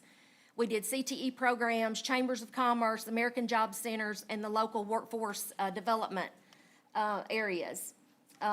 Since then, since the February workshop, we've actually started working on this homework assignment crosswalk with K-12, TCAT, community colleges, universities, and also we're working on a vet crosswalk to connect all of our veterans. So we're going to have additional workshops coming up in April. Ford is supposed to have their analysis done of all of the homework assignments and assessments done by mid-April. They will be coming back to connect with all of our superintendents, our schools, universities, and that type of thing in mid-April. Next is our Tennessee-Kentucky Strategic Partnership. We collected a group of people from Tennessee and Kentucky to align our strategies toward the Blue Oval City project. This is to support and to be in a unified manner, because we understand this is going to be larger than just Tennessee. So Deputy Thomas and I are holding these meetings with the Kentucky stakeholders. We also plan to expand this model out to other states so that we promote continuity across the Southwest region, because it's going to take everybody working together. We also developed, what you see on the slide here is our Tennessee-Kentucky governance team. This is going to be the outreach team on how we connect with all of our military bases and make those connections for our veterans. So we continue to meet and strategize about those things. Next, Ford came down. We had our second annual regional Pathway to Possibilities 8th grade career fair. Was held in Ripley. This was a 10-county region effort. I'd like to give special thanks to Robin Seeley. She actually helped coordinate the event. Our regional directors were highly involved, as well as our local workforce development areas. And this is the impact that this event had. We empowered over 3,000 students, 80 exhibits, 250 participants, and we had over 100 volunteers that helped pull this event off. And so I have a quick video. I just want you to see the impact that this event had.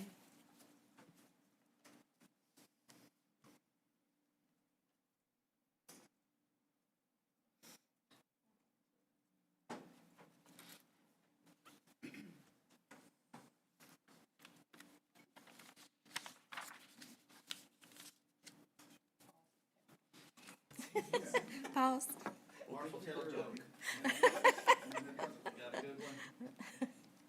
And they made it clear today in Ripley to thousands of soon-to-be high school students. Action News 5's Parker.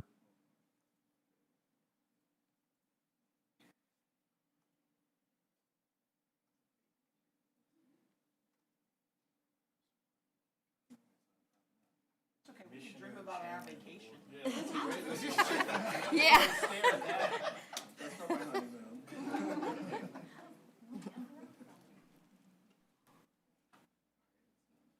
King was at today's Career Expo and has more now on the impact these Yeah. That's okay. That was the end of our presentation. Actually, that's it. But if you have any questions, I'll be more than happy to try and answer those. So, not a question, but just a point of clarification, and I'm taking off my workforce board hat and putting on my employer hat as Toyota. You indicated this is the 4th OEM in Tennessee. I'd like to correct that. It's the 5th OEM in Tennessee. You don't have Toyota on there, so if we could make that correction, just a little point. Don't want to make a big deal about it, but clearly this is going to be an impact in West Tennessee. We are excited, even though they are a competitor to us. We are excited for them to be there because we do believe it's going to help improve the overall workforce in our area. So absolutely, we are excited, and we appreciate what you're doing for this and helping to make their transition successful. Thank you. Thank you. We will definitely get that corrected. Thank you. And I had a question/comment. Nobody's surprised, I know. But what I noticed is that there's a lot of engagement with the LEIs and, other areas that are governmentally connected. And then on the other side, throughout the different regions within Tennessee, there's a lot of interaction with business, but no one's really interacting with nonprofits. And so I'm just trying to figure out, how does that shape out? Because the majority of the folks that are at the community level that work even in conjunction with the AJCs and things like that, they're not for-profit businesses, so Ford's not really doing the work, the contractor that they have is not really doing the work to engage nonprofits. And then if we're not engaging nonprofits, and clearly I'm a nonprofit that works in workforce development, there's no space for people like us. So can I answer this question for you? So all that, Ronnie, is yet. So what's been going on primarily is developing the product so we know what to recruit to, so that we can engage, so we can tell you what you need to develop. And that's getting close. There's huge spreadsheets from Ford about competencies and all that kind of stuff. So we are anxious to get to the recruiting. I mean, we have awareness, but we can't really tell those eighth graders what exactly they need to do. And so we need that product, and that's coming very soon, and then we'll be able to start that broader engagement. And people are waiting on that, and we've been working with Ford to do that, but we need to do that before we can broaden that net out, which we will, because we don't know what to tell you right now, or tell any of the nonprofits that this is what we're recruiting to. So that's where we are. That's where we are at this point. And we were able to present to the Mega Site Authority, and they got a very clear understanding of all the work that's going on, and understand that, okay, and we'll use them as well to say, now this is what we need. We just need to understand what it is that we're recruiting to before we start that. So I'm really happy because like our Jobs for Tennessee Graduates program is literally in school, like it's a class they have to take. And so the principals are coming to me and saying, I need you to make sure my students are ready. And I'm like, I don't know what to make them ready for. Exactly. And so that answer is coming. And it's taken a lot of work to be ready for it. That Ford hadn't done this in 50 years. And so it's not, I mean, we're meeting them and we're actually helping them, I think, I would say, along this path to think about this. But so that's where the majority of work's going right now before it mushrooms into this is what we need. Yeah, we're all trailblazers in this work. Ford, like he said, it's the largest project they've encountered as well. So we're really learning this together. That's where back in October is when they did the assessments with all the different entities. And now this month, since February and March, we've been doing all of the homework assignments. Once they get all of that, their analytic team is going to develop what they need. Right now, they don't know. And so it's not that we were not sharing, we just don't have the information yet to share. We will be having workshops in April, and that's when they're going to reveal the analysis. So we'll know more after that. We're also have a meeting next week to discuss job descriptions, and so I think once we get that information, that's going to be the trigger that will set us off for the next 3 or 4 years. Good stuff. Any other questions? And Jason, to your point, the tide rises all ships, right? So we're happy to see that and how that's going to help the community. Christy, thank you. Okay, thank you. All right, Ivan, you're back up, and you're going to give us a fiscal update.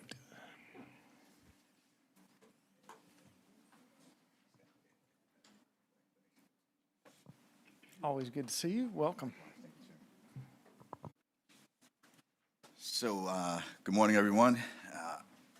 I did have my laptop that I was going to bring up here with me, but it just decided it wanted to die. So this will be very brief as a result of that. But there's not really too much report from quarter on quarter, from the first quarter to the second quarter anyway. So having said that, I'll do this little, other way. There we go. Back one. So today's agenda, we're going to kind of quickly go through just fiscal review again for second quarter or December 31st ending 21. We'll look at some key performance indicators on federal and state. And we'll kind of take a look at our program year 22 state reserve budget, which will require a recommendation and approval by the board chairman for that budget proposal. And then we'll kind of wrap things up with some challenges and opportunities ahead. So again, second quarter, we saw about 137 million over our 3 core workforce program partners, to include adult education, vocational rehabilitation, and workforce services. Some key changes in the funding authorization piece.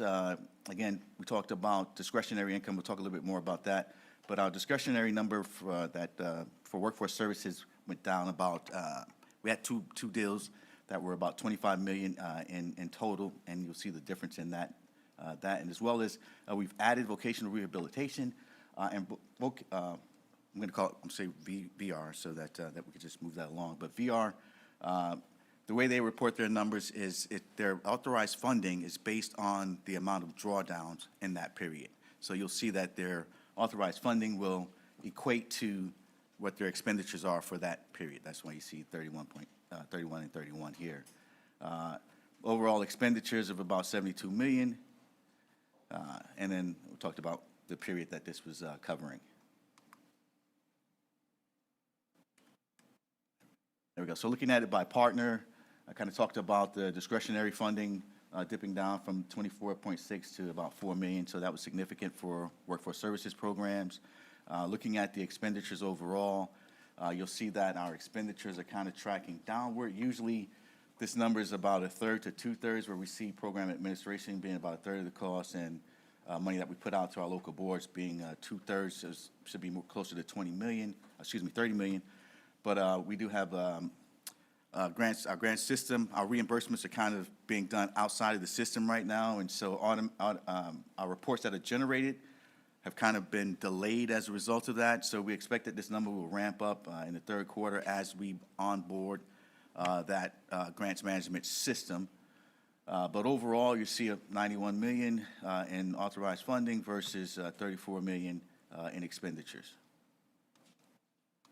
Looking at just services provided, you see that it's kind of been flat over the last 4 quarters, working out to be about 13,000 participants, new enrollments, and as well as active enrollments being served. Looking at adult education, see 13.9 million in total funds authorized, with about 40% expended in their across their 3 sub-programs there. You'll see that they're tracking to hit their enrollments number or similar to what they hit last year with about just over 50% of that reported there, 6,422 enrollments. Voc Rehab talked about their authorized funding equaling their expenditures. What's another thing to note is, current Voc Rehab is about 75% of what they served last year, so they're really getting it done as far as their enrollments there. Again, so moving on to key performances. When we look at the federal measures, there are about 19 measures over 4 programs.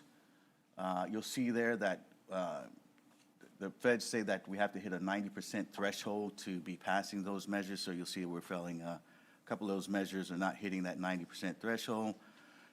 Youth credential attainments looks at exactly that in over a 12-month calendar period.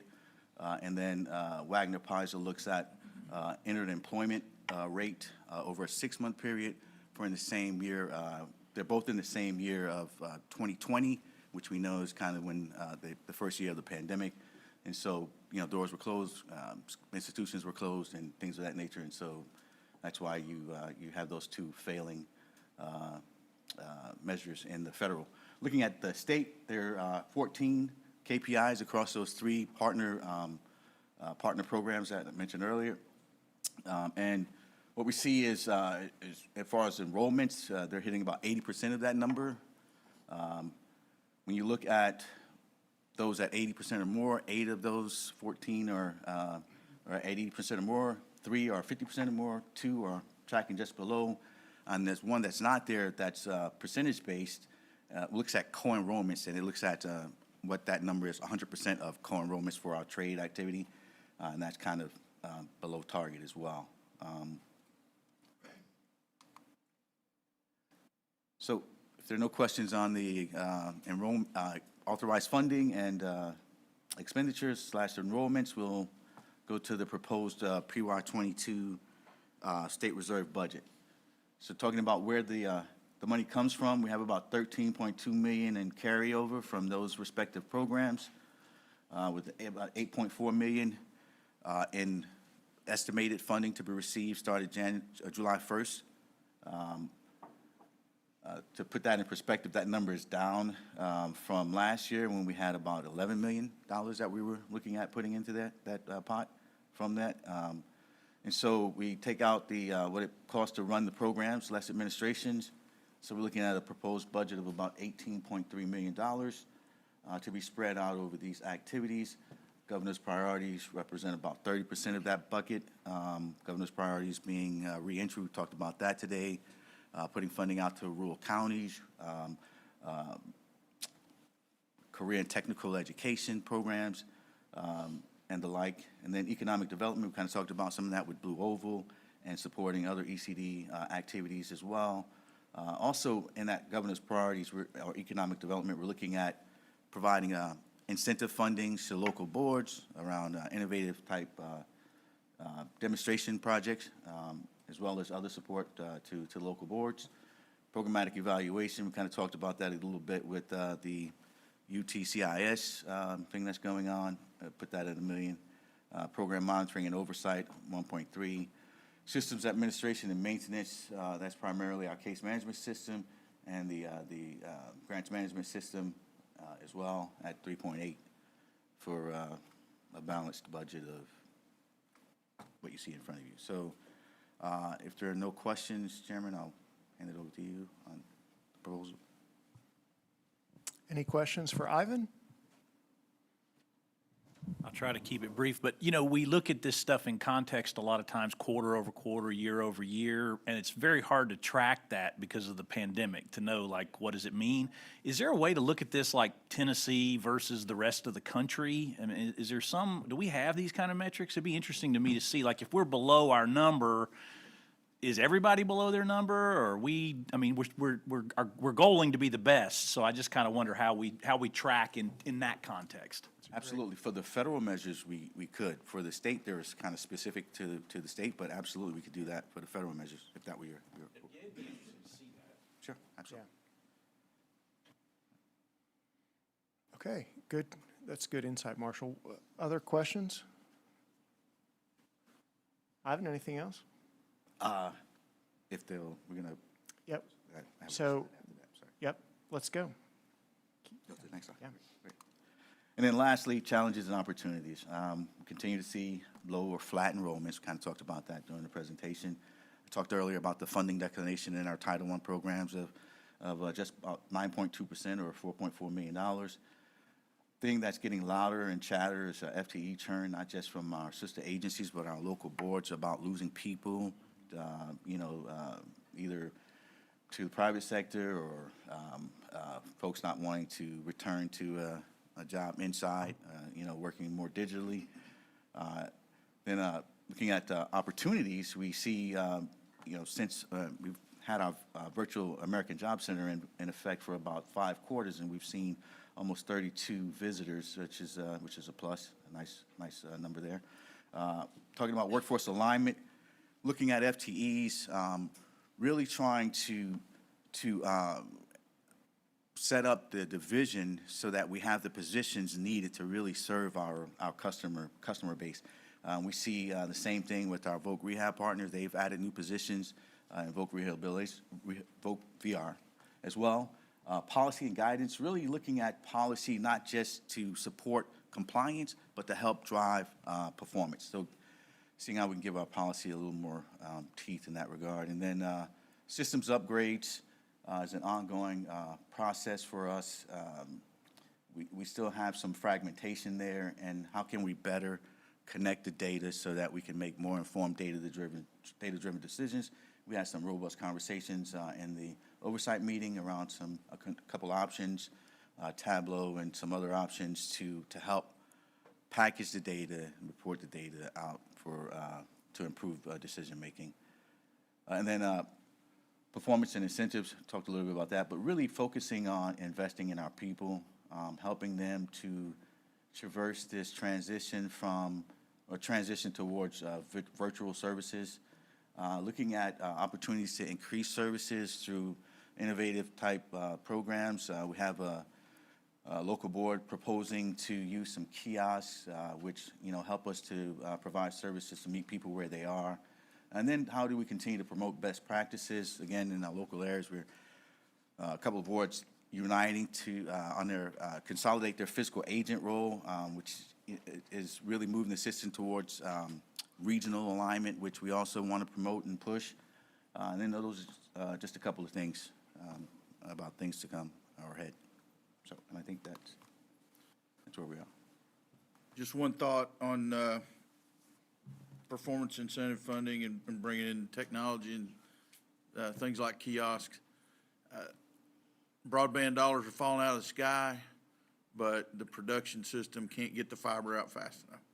And so we've got $6.5 million ready to go to work in my county, but it's going to be 5 years before we can get the technology out there in those rural areas. So we got to continue to keep our eye on the ball and make sure we don't have folks just drop out of the workforce because they can't connect.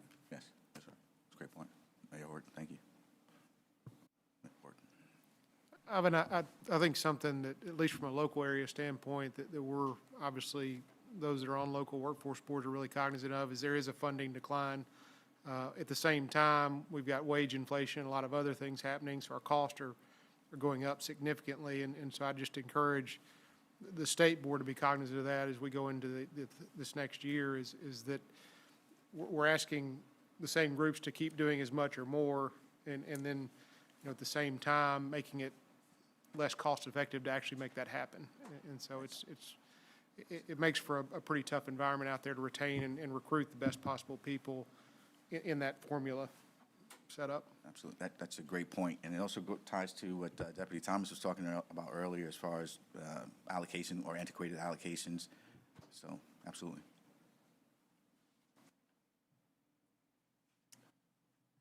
Christine. I've been on a rural communities, I'm only speaking.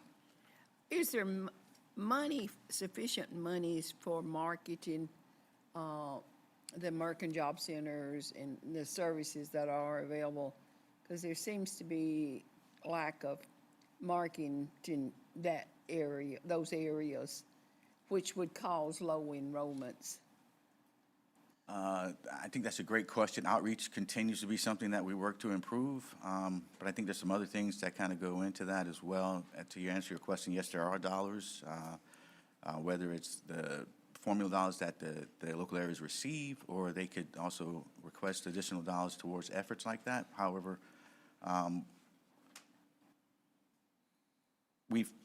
think there's room for us to grow in that. We've put out some guidance, but there's room to grow in that. I'll kind of leave it. Because if they don't know you're there, they're certainly not going to go.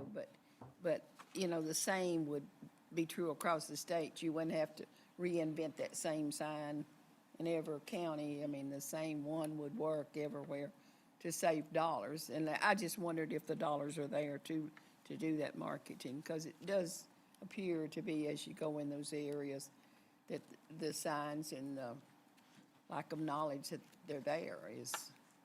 Yes. And I may be wrong, but I know in some areas that is true.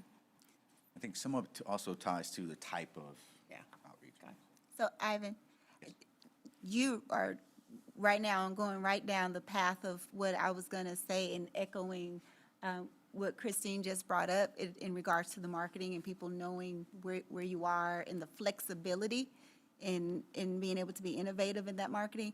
And so I don't want to attack you because you're really just the fiscal part of this conversation, but I do think that it is a conversation because the way that you reach people is different in different areas. And when the commissioner came to Greater Memphis on his listening tour, that was something that was brought up, was the fact that there is marketing that is the same no matter where you are, but it doesn't necessarily always speak to everyone the same way. And because the workforce in Greater Memphis, a lot of it is primarily people who work in the distribution centers that are there, because that is our biggest industry. It creates a situation where they feel like you're not speaking to them when the marketing looks a certain way. So we had the huge billboards that said jobsfor10.com, but you're talking about people who still may not even have a computer at home. Right. So they don't believe, they think that you're looking for your next VP, right? Not necessarily your next robot wrangler. Understood. That's a great point. Please. Please. So I want to provide some context, because I think this will kind of really help the board when we start to talk about solutions. Please understand, at the federal level in our current funding, there is not even an allowance for outreach and marketing. So whatever we've done, we've tried to be creative with the dollars that we've had So understand when we say a hard no on some things, it's not because we don't understand and even empathize that we have to communicate and quite frankly, have a stratified communication strategy to make sure that we're reaching people in various markets. But that's the type of rigidity that we're talking about and the rules that we have to address and be very, very clear on how that's impacting the workforce. So two things. One is we will continue to push on marketing and outreach for individuals, particularly in certain demographics that need to know that we're there to serve them. The second thing is I want to go back and emphasize a point during my presentation on the move away from place-based services. We also don't have the luxury to just be inside of our buildings and think that people are going to come, even if you market to them. Hybrid services has to be going into communities where they are. So that's not talking to them, that's also being there amongst them and doing the work as well. So our approach and your feedback and guidance to help us get there is going to be critical, is to both ask for dollars that we can use to provide outreach, effective outreach to individuals that need us. But secondly, how do we take our existing infrastructure and take it to the people? You don't have to fund a building when you take a staff person and a laptop and go set up in a library. So those are the types of things that we have to continue to work to diversify, because if we ask the feds just for marketing outreach funding alone, that's going to be one of the things they're going to come back and hit us with. So as we start to move toward more strategic thinking and getting our priority settings for the board, your feedback, because you know your communities better than we do, would welcome those ideas so that we can frame the right ask when we get our priority documents together. Thank you, Chairman Berry. Thanks. Yes, please. I was actually going to add to this. So I was the one that spearheaded the bike ride across Tennessee with the sole purpose of being present in your communities. The part one of that message was veterans that retire and come out of Fort Campbell and Millington Naval Base don't actually know what is across Tennessee. I retired from Fort Campbell. I had no idea what was in Kingsport or Bristol or Memphis or any other city across Tennessee. And so when I sat down, I said, how can we do this differently? Because I've heard too many times that veterans say, well, I had no idea what was out there. The second largest veteran population in Tennessee is in Memphis, and I didn't even know that. And I'm a 26-year Army retiree. And so I said, how can we be creative and do something different if we don't have the money? And so that's why I encourage everybody to be a part of that bike ride in some capacity, because I'm trying to leverage the veteran's voice to spotlight your communities and veteran-friendly employers in those communities, and to highlight exactly the full capabilities of what American Job Centers can do. And so the other thing that I heard from the veterans' perspective is the best kept secret that Tennessee has is the American Job Centers, because we don't have marketing. So I said, hey, go big or go home, right? So let's ride across Tennessee, and nobody's done it yet, right? So these are some of the things we're trying to be innovative. It's not that we're not trying. We're trying to think outside the box and do something very big to spotlight those communities because of those challenges we've already recognized. So if you're not signed up for that veteran bike ride, we're here to help you with that, right? So thank you for letting me add that. Oh, very good. Yeah, That was, I'm sorry, can you introduce Mr. yourself? Eric Horton. Would you mind introducing yourself to the board? Thanks.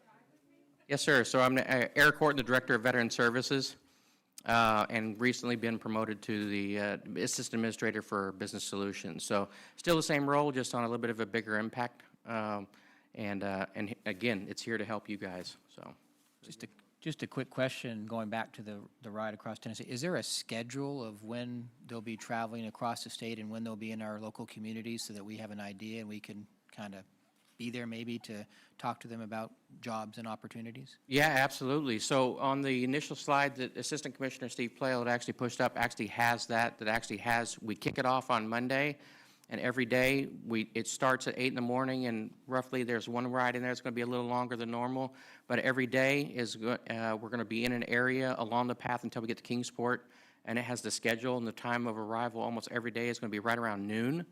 And then at that time period, we're going to be doing job fairs and really community informational fairs. And it's not just, it's other areas as well. The memberships of most veteran organizations is down nationwide. And that was another good idea for me to get the DAVs, VFWs, the military coalitions in Memphis, and all those other organizations to the table as well, because they don't have a voice either. And so those populations are dwindling drastically, and so those voices are not being heard as much either. So there is a schedule on that link if you guys want to take a look at it. And then during the ride, I'm doing 2 videos. I'm talking about spotlighting communities, spotlighting the employers, and then I'm also talking about what is the challenge that veterans have as they leave the workforce. And then, you know, anything from self-identification, right? How do you translate your skill sets into what you have? What are the capabilities that you have and things that you didn't think about before you retired? So those are all the different things. So that's kind of trying to help be a Rosetta Stone for communities, but also be a Rosetta Stone for veterans as well. So Very good. Thank you. Thank you. Appreciate the extra detail. Ivan, anything else for the board? Okay. Well, I appreciate your endurance and giving us a few extra minutes beyond what we said, but I thank you. Please know that the dates for the other meetings in 2022 are at the bottom of your agenda, so please, please, please prioritize those on your calendar to make sure you have attendance. And then you heard Deputy Thomas refer to Strategy Day, and we would like you to pencil in June 2nd. It's the day before our June 3rd board meeting. And if we can tack that day on, it might be a good day to have that strategy meeting together. So pencil that in, and we'll see if we can get that confirmed and some more details around that to you soon.